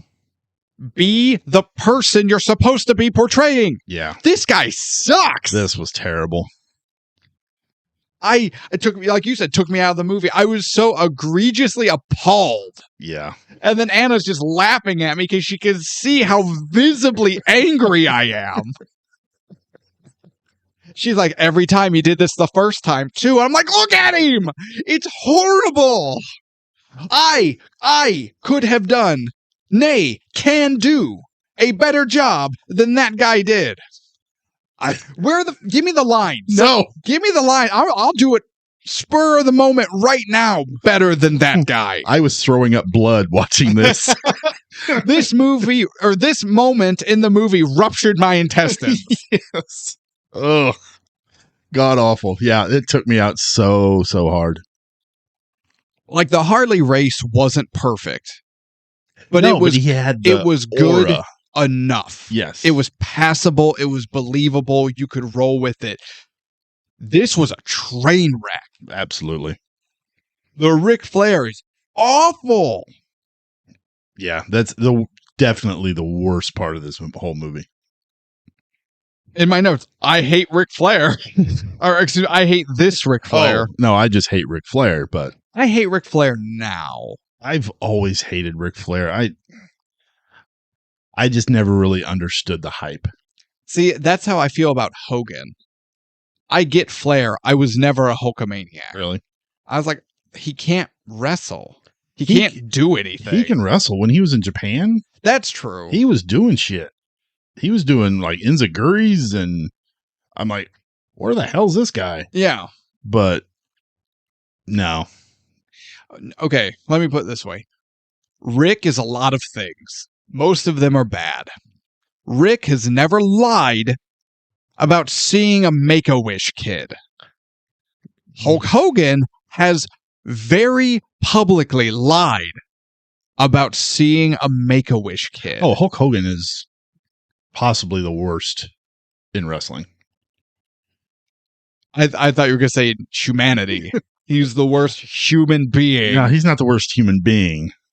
It's a close race, but his horse is in the starting lineup. Yes. I love the story of listening to Undertaker talking about when he gave Hogan the tombstone. You hurt me, kid. Yeah. You hurt. Oh, my shoulder. You got me. Neck, yeah. What he said. And you got me, kid. He's like, Undertaker was like, oh my God, I just hurt the golden goose, is what he said. Yeah. And he believed it for like 2 years. And yeah, and then he's like, I watched the tape, and I'm like, wait a minute. Your head was nowhere near the mat. That was the safest tombstone I've ever seen. Yes, it was. It was no Coco Beware tombstone, but the very first one, yeah. God, he plants Coco. Which he felt bad for. Yeah. Just no, Hulk Hogan is fucking worst. Oh, he's almost as bad as this fake Ric Flair. But we see now Kevin's struggles are bleeding into the ring. But as it goes, Yeah, he gets disqualified. right. And Which is okay, this movie I struggles know with, exactly what you're going to say. it struggles with the concept of kayfabe. Yes. It's back and forth. Sometimes it's real, sometimes it's not. Yes. There was never a moment where Kevin Von Erich went against the grain and got disqualified from an actual physical contest against the world heavyweight champion. That did not happen. Nor did he get berated about it by Fritz and Carrie. That did not happen. And see, it doesn't bother me that they didn't go by exactly what happened. It bothers me that they keep playing back and forth with the kayfabe. Wrestling is real when the story or the plot or the writing wants it to be real, Yeah. but then it's fake when the story and the plot and the writing want it to be fake. Pick one. Yeah. I don't care which. Exactly. Because honestly, so there's in the movie, during the first date with Pam, she asks Kevin, well, isn't it all fake? I guarantee you, Kevin would not have alluded to any kind of falsehood, predetermined. He would not have smartened up a girl he went on one date with to the inner workings of the business. That would not have happened. I like what he says, though. He says it's like any job. It's like a promotion. Yeah. And that makes sense. But because they even do it too, like when they're talking to, I think they're talking to the Freebirds in the ring. They're mapping out their match. Yeah. So they're showing that wrestling is predetermined. Oh no, that wasn't the Freebirds. That was Bruiser Brody and Gino Hernandez. Oh, was it? Yeah, okay. that's who that's that sequence. But yeah. they're showing it here that this is what we're doing. This is how wrestling is. And then later, when the story needs it, they show it a different way. And they do that a couple different times. Yeah. And that bothered the hell out of me. No, it's either embrace the term kayfabe, which is like when wrestling is real and everyone believes it's real and they treat it as real, or as fake, predetermined. But pick one. Yeah. Don't seesaw. That pisses me off. I like Kevin's reaction to his father when he's in the locker room. Yeah. Fritz is kind of pissed off at him for doing this, and Carrie is kind of the same way. And Fritz is like, "Come on, Carrie, let's get out of here." And he leaves, and Kevin is just sitting there, and he just kind of chuckles a little bit. Mm-hmm. He's kind of done with his dad's shit. Yeah, he sees it. Yeah, he sees what's going on. Now, this scene is also ruined by more fake Ric Flair. Yes. Man, you guys are fucking crazy. We're gonna go. Let's get a beer. We're gonna get fucked up. God. Yeah. Well, I don't know why he was there. No. To ruin the scene. Yeah. Everyone went, wait, this moment might be too good. But ultimately, Kevin, while sleeping in the office, finds Fritz's books. Yes. And learns Fritz has been cooking them a little bit. A little bit. He's not making what the books say he's been making. So we learn that the Von Erich boys, all of them, are officially documented as being paid X. But in reality, they've been paid X minus. Yes. I liked this little moment with all the names in the books. But I just seeing the names. Yeah, I didn't pause it or anything, but I just caught like Andre the Giant was there at one point. I was like, oh, that's kind of cool. Making like $1,000. Yeah. I like that a lot. Oh, so, and then granted, it's not. Yeah, because Kevin confronts him about it too. Yes. While they're watching Carrie. And he's like, I've seen the books. Wrestle. And that's when Fritz kind of gestures to the house. He's like, you think this is a free ride? Fuck you. Yeah. How do I put this? Because I've encountered parents with this mentality of the children don't get a free ride. They live in my house. Motherfucker, they didn't ask to be born. Because I guarantee you, if they had a choice, they wouldn't have been born to you, you piece of shit. Be a fucking parent. Absolutely. I cannot stand these people. I agree. But that's what Fritz is doing. Yeah. And so ultimately, Carrie goes to the WWF. Fritz retires and gives the WCCW to Kevin. Kevin blows up with his dad. They have their argument about payoffs and all that. And Kevin, at this point, goes home. Well, Kevin says something to him about selling it. Yes. To Jerry Jarrett. Jerry Jarrett. And Fritz tells him, if you sell, don't bother walking through those doors ever again. Yeah. I'm like, God damn. And I went, perfect, no downside. Yeah, that's kind of what I thought too, was okay, because sell it. At this point, Kevin has recovered enough. He's home. He's with Pam. He's with his child. They have another child, but their apartment is now too small for their life. And I get that. I remember when Anna and I outgrew our first apartment. Yeah. It happens. But they weren't making the money to get a house.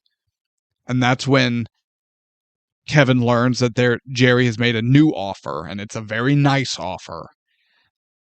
And Kevin takes it. And then we see a scene of him talking to Jerry Jarrett, and he's like, Jarrett tells him, obviously your name means something, and I want you to stick around as long as you want to stick around. And Kevin thanks him. He's like, thanks, I could use the money. So yeah, so sells the company, establishes a good working relationship with the new boss, and Jerry knows Kevin, yeah. And they're good. Yeah. And then, but Jarrett tells him, he's like, yeah, your dad invited me out to the ranch and kind of threatened me against buying. And Kevin's like, well, I'm glad he didn't succeed. Yeah. And this is another terrible wig. Jerry Jarrett's wig. And I didn't notice it until he started to leave and walk down the stairs of the sportatorium. Yeah. I was like, oh my God, that's fucking terrible. The wig department, come on. Oh. Maybe they should have spent $16 million. Yes.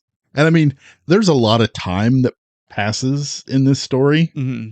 Dude, get a different haircut. Because, we start in the 70s and we end in the 90s. Yeah. So I'm like, get a different haircut, please. It may have been historically accurate. Prince Adam looking motherfucker.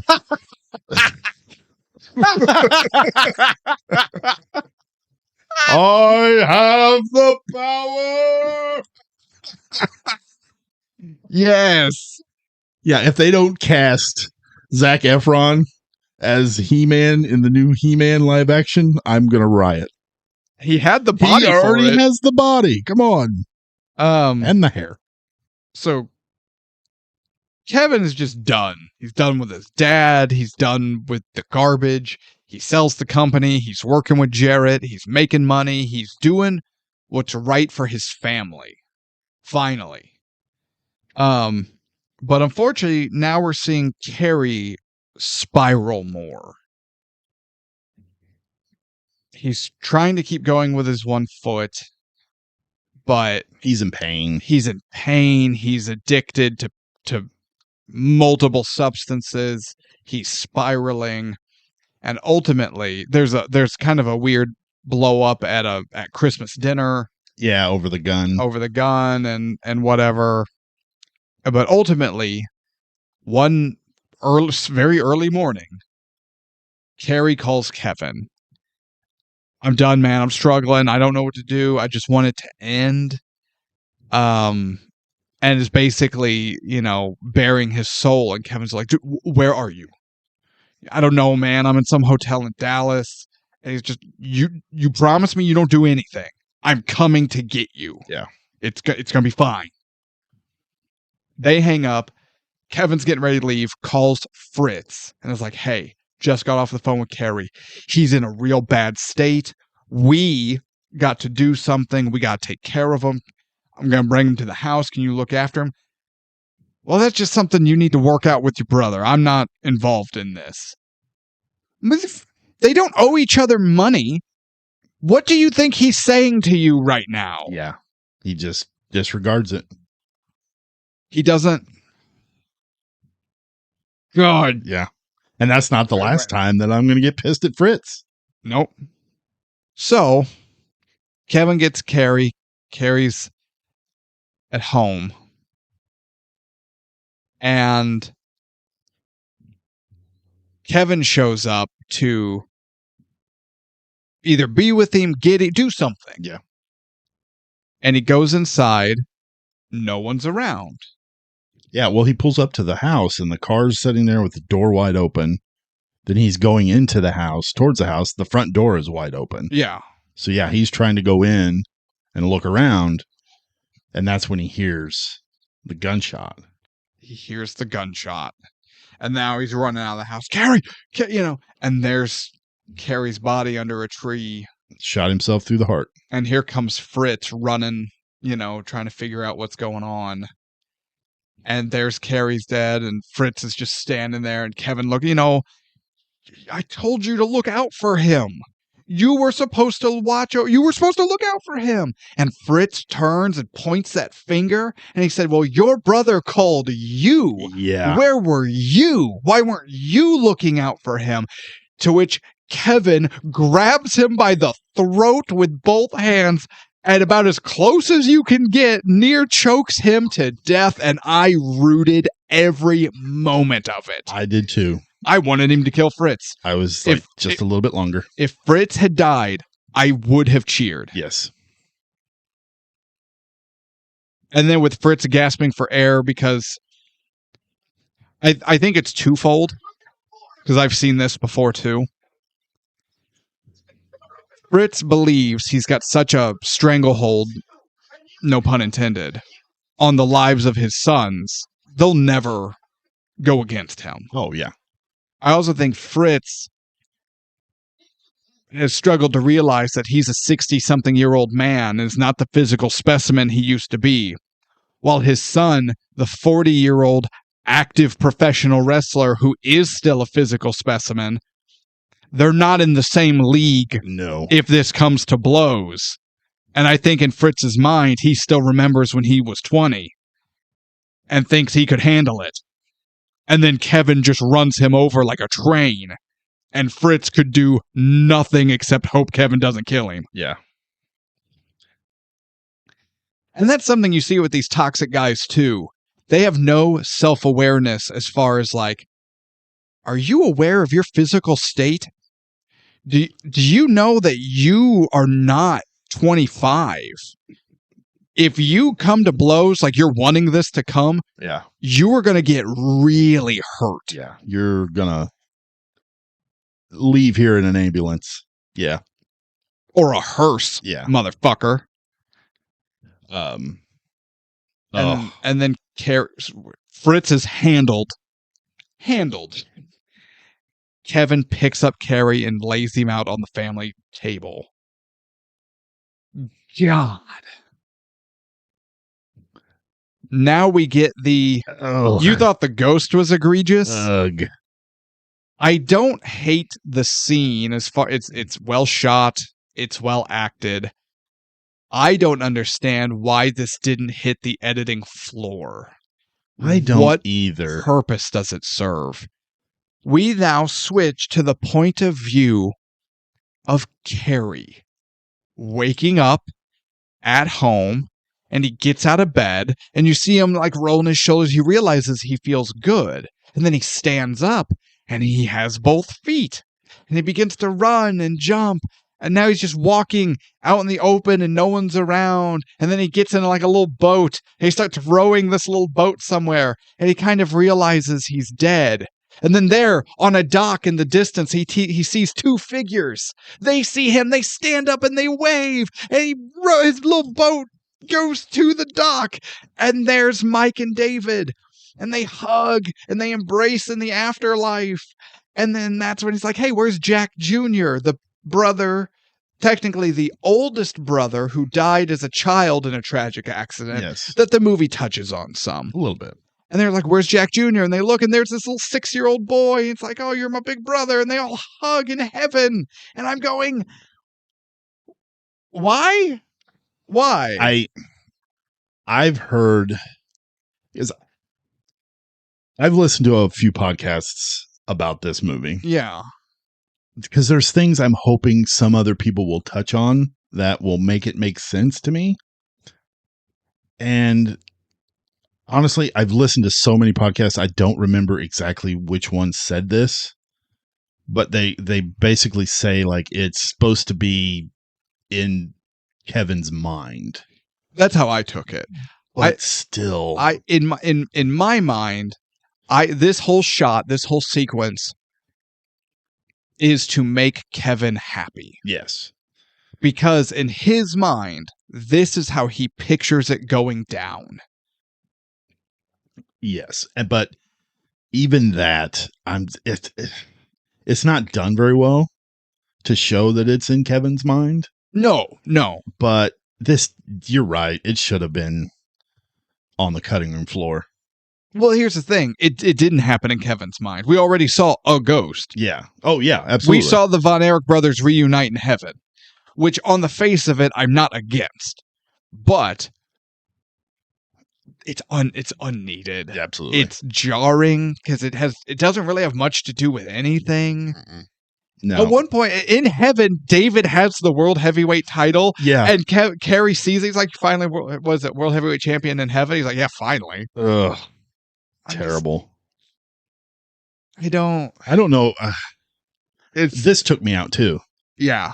The ghost, Flair. Ric Flair, and the heaven shit. And I feel bad for dogging on the heaven shit because I get that this is highly therapeutic for Kevin. And it at face value, it's a nice sequence. Yeah, it's shot well. But it doesn't add anything. No. It should have been edited out if we're being fair and honest. Absolutely. I do like that Doris is kind of done with Fritz's shit too. Yeah. They don't talk about it in the movie, but they did divorce. Did they? They divorced. But I like, because she's talking to Mike when Mike was still alive, but he was in his state. Yeah. About the painting on the wall. And Doris says, yeah, I painted that. And Mike's like, I didn't know you painted. Why didn't you ever tell any of us this? Well, you just kind of, and she makes some excuse. She's like, honestly, I don't know. Yeah. And then at the end here, when Fritz comes into the kitchen, he's like, what are you doing? She's like, oh, I'm just painting. Well, what's for dinner? Nothing. I'm not very hungry. I'm not hungry. And I'm like, yeah, go fucking cook your own shit, dude. Yeah. Instead of cooking your sons to death. Yeah. Jesus. But then we see that Kevin gets the happy ending. Yeah, he's in the yard with his boys, and now I almost cried here. Really? Yeah. What part? Not enough to go on that board, but it got damn close. Admittedly, it got damn close. Kevin sitting in the yard watching his sons play, and his wife comes over, sees him, what's wrong? I just miss what they have. Damn. Well, because the boys come over. And they see, and they're, Dad, what's wrong? I'm sorry, boys. You shouldn't see me cry. And I like that they're like, we cry all the time, Dad. It's fine. And he kind of smiles and nods, like he's not passing on his dad's toxic masculinity, and he's agreeing with them. But just when he tells his wife, what's wrong? He's sitting there watching his boys play as brothers, as siblings, remembering doing that and knowing they're gone. Yeah, and he says to his sons, I just got chills thinking about it. I used to be a brother. And the boys were like, well, we'll be your brothers, Dad. And then they're all playing in the yard again. And I'm sorry, I hate that line. We'll be your brothers, I Dad? used to be a brother. I'm just, No, that's a real line, though. I know it And is. And technically, the true line from Kevin is, I used to have, and this is really important. So if the math seems wrong, we're going to talk about that. I used to have 5 brothers. Now I'm not even a brother. see, and I like that. I don't know what it is. I used to be a brother. I don't know. There's something about it I just didn't like. And it may have been that comment from the kid. Well, we'll be your brothers, Dad. No, that was sweet. You are a horrible person. I don't know. There was you just are a something horrible person. Well, yeah, that's not. No, and Zac Efron is killing it. Oh, he's doing. We've been talking about the others predominantly, but and we haven't been giving fair credit. Zac Efron is on fire this entire movie. I like Zac Efron. I do too. But if I didn't, like, let's say this was the first body of work of his that I saw, this would make me a Zac Efron fan. Yeah. He's so good. He's funny when he needs to be funny. He's shy and awkward. He's a physical specimen. He can show that emotion. His range in this movie is phenomenal. I agree. And if you have not watched anything in Zac Efron and you're unsure, this movie will make you a Zac Efron fan. I agree. He's so good in this. But no, Kevin gets his happy ending. Now, the line historically is, I used to have 5 brothers. Yes. Now I'm not even a brother. Let's do some counting. This movie, go ahead. This is what really irritates me about this movie. So, this movie mentions Jack Jr., Kevin, David, Terry, Mike. That's 5. That's 5. So, if we take Kevin out, he has 4 brothers. So what the hell does this line mean? Oh, wait. A movie about the Von Erich family, about the Von Erich tragedy, and the importance in the brotherly relationship left out Chris Von Erich. Yes. Was he younger than Mike? I don't know everyone's ages. I don't remember. There is a 6th Von Erich brother named Chris, who also committed suicide at the age of 21 by shooting himself in the head. Yes. It's not that he's underplayed in this film. If you just go by this film about family and family tragedy and bonding and brotherhood and the importance of family, he's not even in it. Yeah. And they completely removed another brother. It pisses me off a little bit. Fuck Chris, I guess. I guess, but Kevin really just didn't get Chris. They just, that guy sucked. Because the thing that I had read is one of the reasons why he got very depressed was because of his lack of success in the wrestling business. Yeah. And lack of getting to his brother's level. Sure. So he got super depressed. He was addicted, I think, to a few things. Something, yeah. And then shot himself. Yeah. So to not include him in this movie is a slap in the face to him. Yes. Like, yeah, you shot yourself because you couldn't live up to your brothers in the wrestling business. Well, you know what? We're not even going to include you in this family biopic. And if anything, his inclusion is just another nail in Fritz's coffin. Absolutely. As far as his parenting style, his push. And if anything,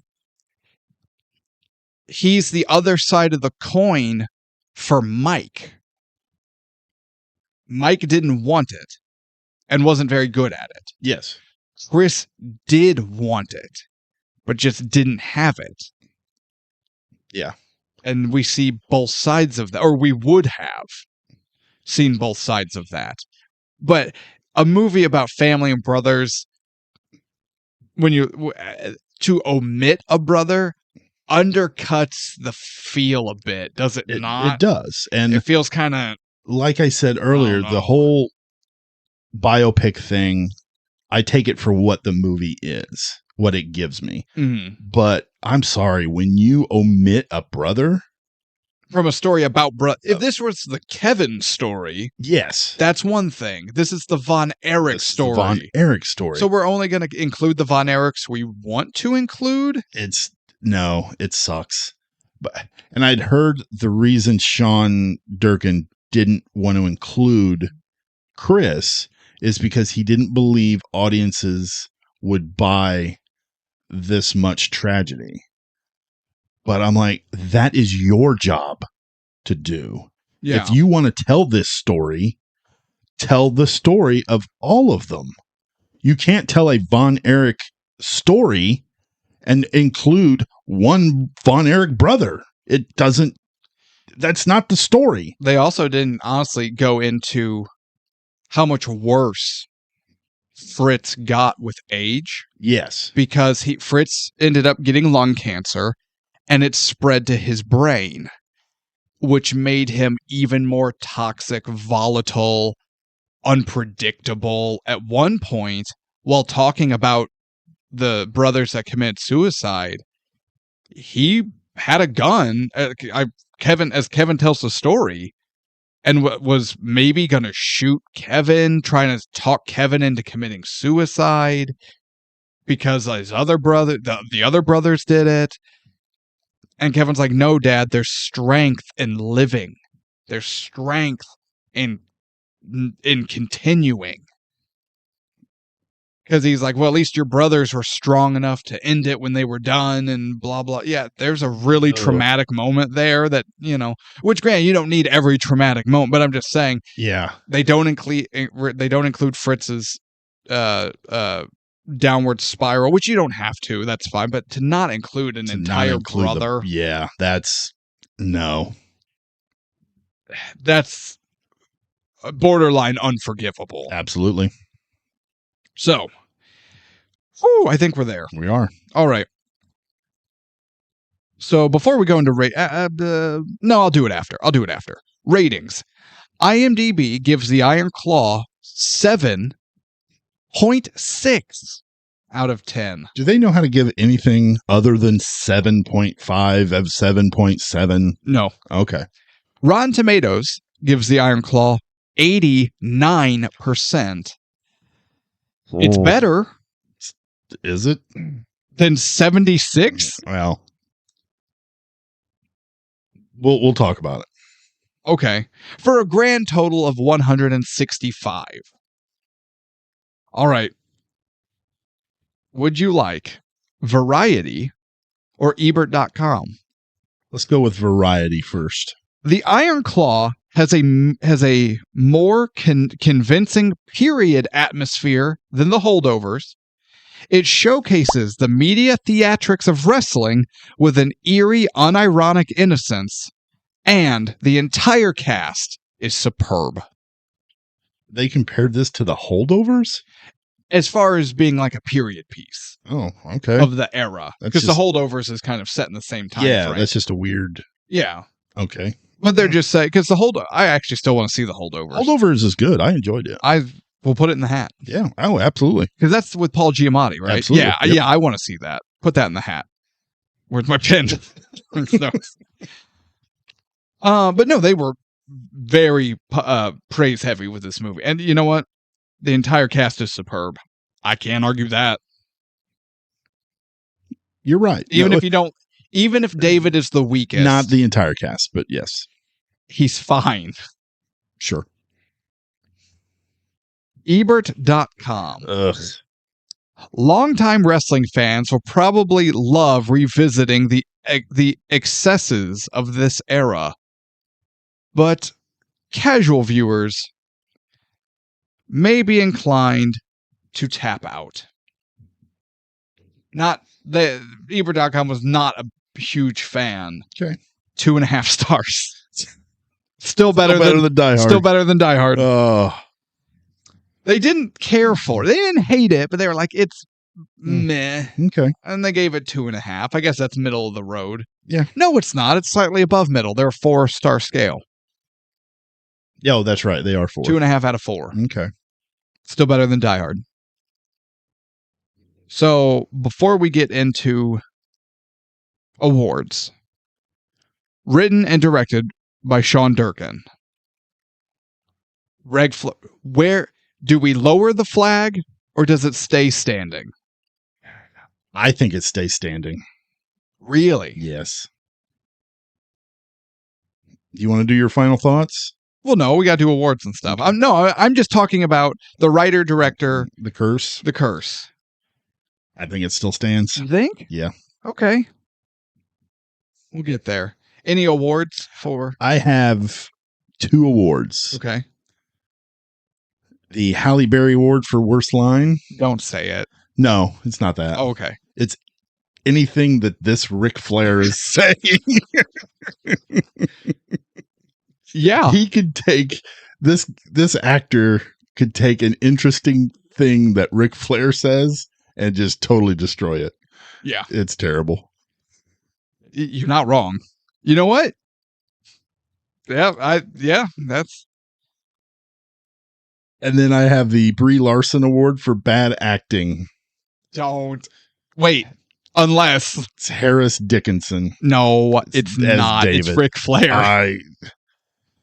I was going to include Ric Flair in that, but I can only have him in so many terrible awards.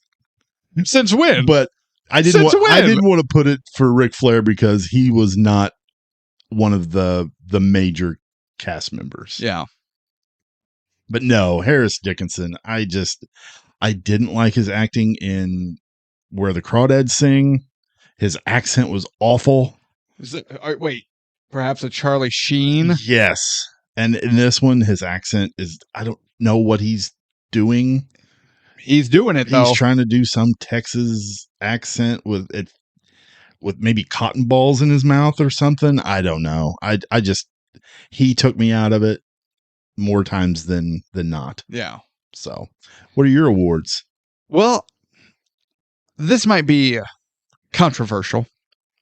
I want to give the Roger Murtaugh Award for being too old for this shit to Kevin Von Erich. By the end of it, when his dad is railing on about whatever, and he's just like, man, I don't give a shit about anything you're saying right now. Absolutely.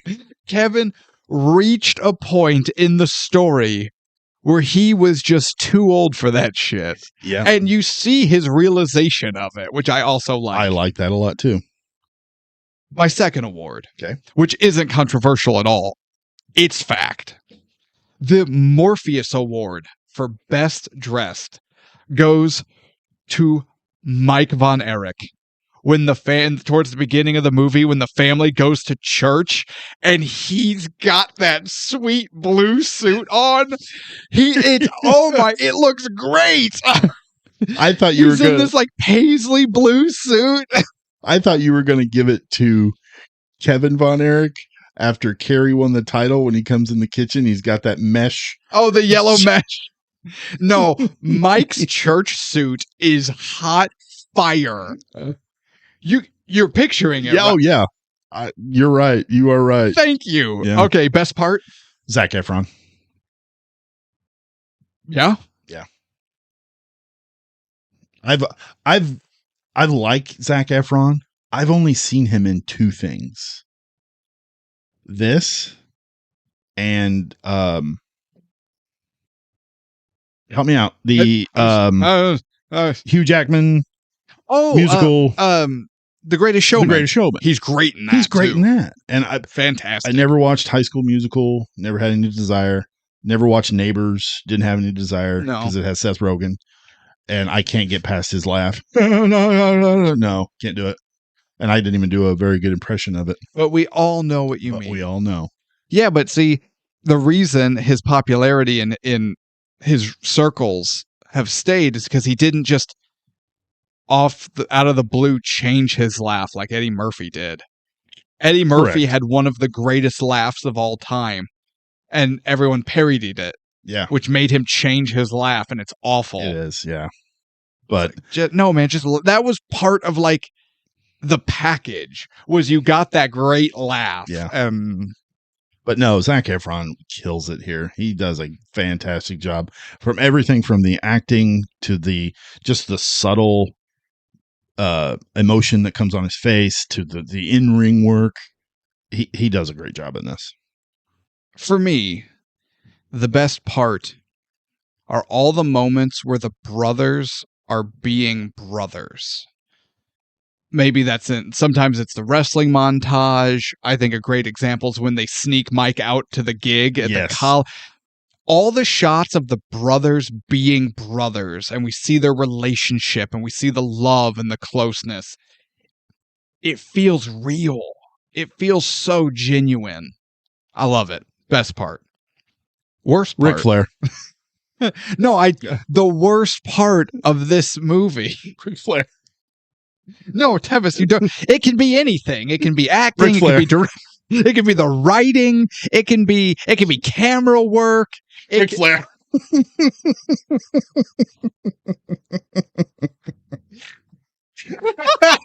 God, we got Sarah in here snorting it up. Shit. Yeah, no. Every time I've only watched this twice. Yeah, but both times it's just like it's jarring. I felt like I took a chair shot to the face. I felt like one of the Hardys hit Brock Lesnar in the face with the chair. It was terrible. Hot reference. Yeah. I felt like Maven when Undertaker smacked him with the chair. Caved his skull in. I think I have a conclusion. Yes, this Ric Flair was so bad he gave me a concussion. No, a conclusion. A conclusion. I hate that joke, and I hate that it made me laugh. All right. Yeah. What's the Ric worst Flair? part? No, you don't understand. Oh. It could be anything. It could Ric be the act. No, you don't get it. It's anything in this movie. It could be the lighting, the editing. So it's Ric Flair. It's so bad. It's bad. It took years off my life. I was so angry at how bad Ric Flair is. Yeah. And the thing is, you think the heaven part is unnecessary? Not you specifically, just the general you. We think the heaven part is unnecessary, which it is. But you know what? At least it's a well-done scene. That is true. Unlike Ric Flair. Yeah. It's so bad. So bad. No, it could be anything with Ric Flair. And that's funny because every podcast that I'd listened to about this Ric Flair is the one thing that they're like, oh, God. It's egregiously bad. Across the board, everybody hates it. Jarringly, off-puttingly, takes you out of the movie. Bad. Yeah. Even if you don't know who Ric Flair is, you're looking at this guy going, the wig looks awful, and he's a bad actor. Yeah. But you know who Ric Flair is. My mom knows who Ric Flair is. Well, your mom is era appropriate. Does your daughter know who Ric Flair is? Yeah. Okay, then. Is it because he called that guy a dipshit at the pizza restaurant? I don't know if she knows who Ric Flair is. I'm trying not to expose her to Ric Flair. You're trying to make sure Ric Flair doesn't expose himself to her. Yes. Okay. What is a prop you would like to see brought into Jerry's boot? I thought about that. That would be a good one. The basic pick would be one of the title belts. Yeah. Because it would look great. But I settled on something else. I want Fritz's book. Oh. His office book. The names, the dates, the places. That's what I want. That would be so cool. That's a good one. Yeah, I like that. Okay. Good job. You win that round. Now I get to challenge Flair for the title. Oh, Jesus. All right, final thoughts. Okay, The Iron Claw. I have watched it twice now. It is a well-made movie. It's not perfect. It has its issues. It's bloated in a few places. Leaving out Chris makes me feel weird. but I've been really struggling with the idea of, is this movie worth the ticket price? Because a high quality movie does not necessarily entail a yes or no. Because a movie is more than that. I hate Avatar. James Cameron sucks. I haven't talked about James Cameron in a hot minute. Avatar is visually stunning. Unfortunately, a movie is more than visually stunning. It's not a photograph. It's not a painting. It's not entertaining, is Avatar's problem. That, and it's like 4.5 hours long, and it's just horrible. It's horrible. So it's not worth the ticket price. I enjoy the Iron Claw, but I don't know if I enjoy the Iron Claw for the movie's sake or because I'm a wrestling fan. Okay. And if you like wrestling, you will like this movie. But if you have no connection to the Von Erichs or wrestling or any of that, Texas, I don't know. I really don't know if this is going to do anything for you. So to the greater audience as a whole, is this movie worth the ticket price? I think I'm inclined to say no. Oh, damn. And not because it's not a bad movie. It's a good movie. I enjoyed this movie. It'll be a while, but will I ever watch it again? Maybe. I could see myself watching it again. But is it worth the people's time and money to just say, I don't care who you are, watch Jurassic Park, watch Jaws, watch Silence of the Lambs, watch the Ninja Turtles. You're going to have fun. You're going to enjoy this movie. You're going to have a good time. I'm not sure I can honestly say that about the Iron Claw. Okay. So, erring on the side of saving people time and money, wow, I think I have to say it's not. I'm shocked. I am too. I've been fighting this for days. But there's something about putting my foot down and saying, yes, it's worth the ticket price, feels weird to me. Because you know what? Anna enjoyed it enough.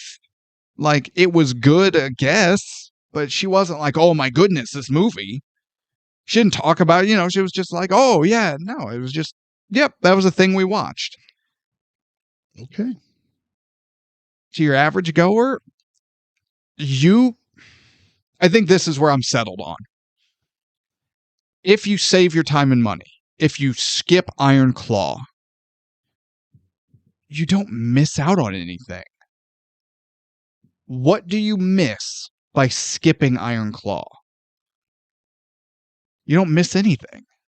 You miss something if you skip Tombstone.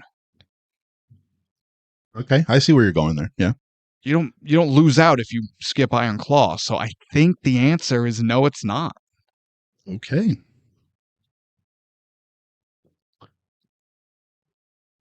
I'm shocked. I'm shocked. I am shooken to my core. I try very hard to give the answer that I think is right for the people. Okay. Iron Claw. This movie has a cast that do a great job, with the exception of one. Ric Flair. I'm talking about the main cast. Oh, okay. The brothers. Moira Tierney. I love their interactions together. Oh, yeah. I love how they all kind of come together and protect Mike. I love the family story that this movie is trying to tell. It's not just stuck in wrestling. Mm-hmm. The soundtrack is fairly good, with the exception Of Ric Flair. of Ric Flair, of Rush. Shut up. Rush is good. But this movie tries so hard to make us feel something. Mm-hmm. And I'm going to make a weird reference here. Shocker. I feel like Alex Murphy Who? from RoboCop. Okay. He goes in to the plant to get the bad guys, Clarence Bodiger, Yeah. and they ambush him and take his guns, and then they shoot him. They do. So the one shot doesn't kill him. The second shot doesn't kill him. Even the third shot does not kill him. This movie does so many things that just take me out of the movie. The ghost David on the stairs. Oh, there's the first shot. God. The afterlife thing. Oh, there's another shot. The Ric Flair thing. There's another shot. My hand's gone, And then, I'm sorry, the last shot is leaving Chris out of this movie. And normally I wouldn't put a big deal on that being a biopic because it is just a film, but it's a film about the Von Erichs. You have to include all of the Von Erichs. Yeah. You can't pick and choose which ones you want to include. That's the headshot for me. This movie tries so hard to make us feel things, but I didn't. When they say David passed away, I was like, oh, okay, well, there's one.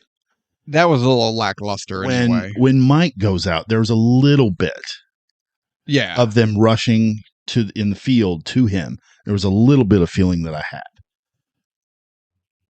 But with Carrie, it seemed like he was doing fine. And then he picks up the phone and he's talking to Kevin. And then all of a sudden he's like, oh, I can't do this anymore. And I know he had a little thing with his dad, but who hasn't had a little thing like that with their dad? Mm-hmm. It didn't do a very good job of showing Carrie's decline, I think. So when he picks up the phone and he calls Kevin and he's like, oh, I just can't do this anymore. And then Kevin finds him by the tree. I was like, oh, okay. Well, that was kind of abrupt. I didn't feel about the brothers the way I think I should have. And honestly, I was kind of bored more than I was intrigued. Mm-hmm. This movie is as boring as the Iron Claw finishing move. Which, when we talked about it, I argued when done correctly. One time. When done correctly, it can be really cool. But virtually no one does it the right way. Yeah. There's no variety in that finisher. It's not the RKO. It's not the RKO. Out of nowhere. Yeah. Or, even the stunner. You can put some variety in the stunner. So, no. This movie's not worth the ticket price. I'm sorry. I was bored. I didn't really care about, and they did a great job. It wasn't the actor's fault. I feel like it was the writing. Yeah. I don't feel like it was captivating enough. Their characters. I don't know. The first time I watched it, I was even like, oh, I don't know if I like this. You went, ooh, wait a minute. Yeah. And then we pulled it out of the hat and I watched it again. And I'm like, I know I don't like this. Mm-hmm. It's too many bullet shots. But they'll remake you. I know. Stronger, faster, better. Well, not faster. Never mind. RoboCop's you're not the $6 million man. Relax, Steve Austin. So yeah, no. It pained me to say it, but I really wanted to like this movie. Yeah. So no, not worth the ticket price. I'm shocked. I'm shook. I was certain you were going to like it. I don't dislike it, but I can't, in good conscience, put my stamp on it. I can't do it. Okay, that's fair. That's fair. So there you go. What do you do? The Iron Claw, unanimously not worth the ticket price. Whew. Wow. Where's the hat? Over there. Oh, God, it's so far away.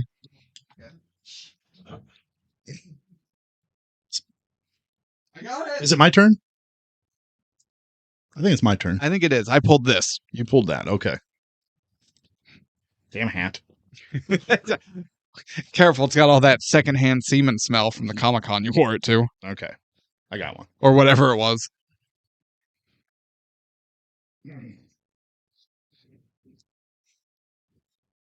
Is that a good laugh or a bad laugh? Die Hard 2! No. Oh, okay.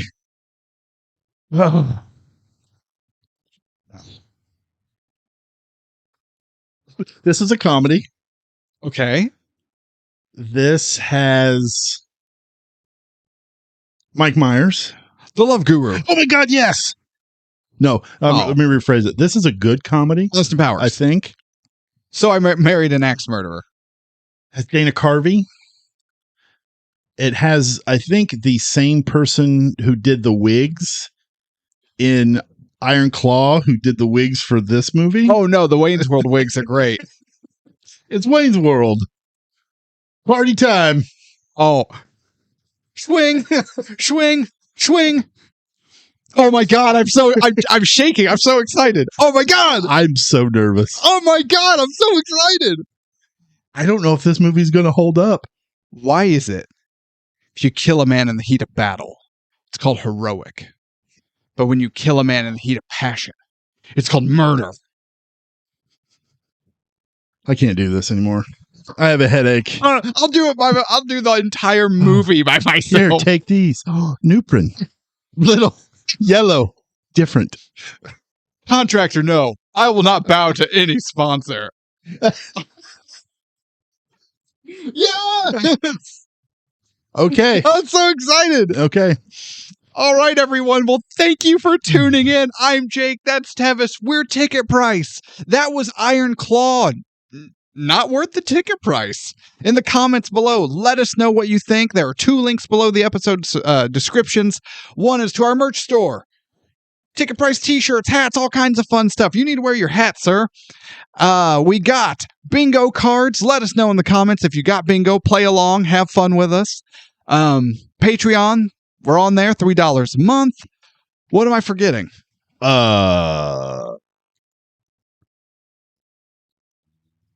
Thank you. Nothing. Thank you.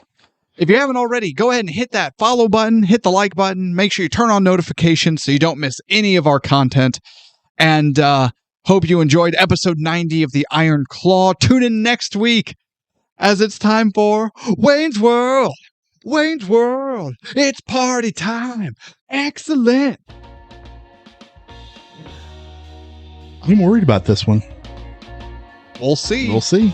Okay. Well, in the meantime, as always, the most important part, everyone, please be good to yourselves, be good to each other, and good night. This man blows goats. I have proof.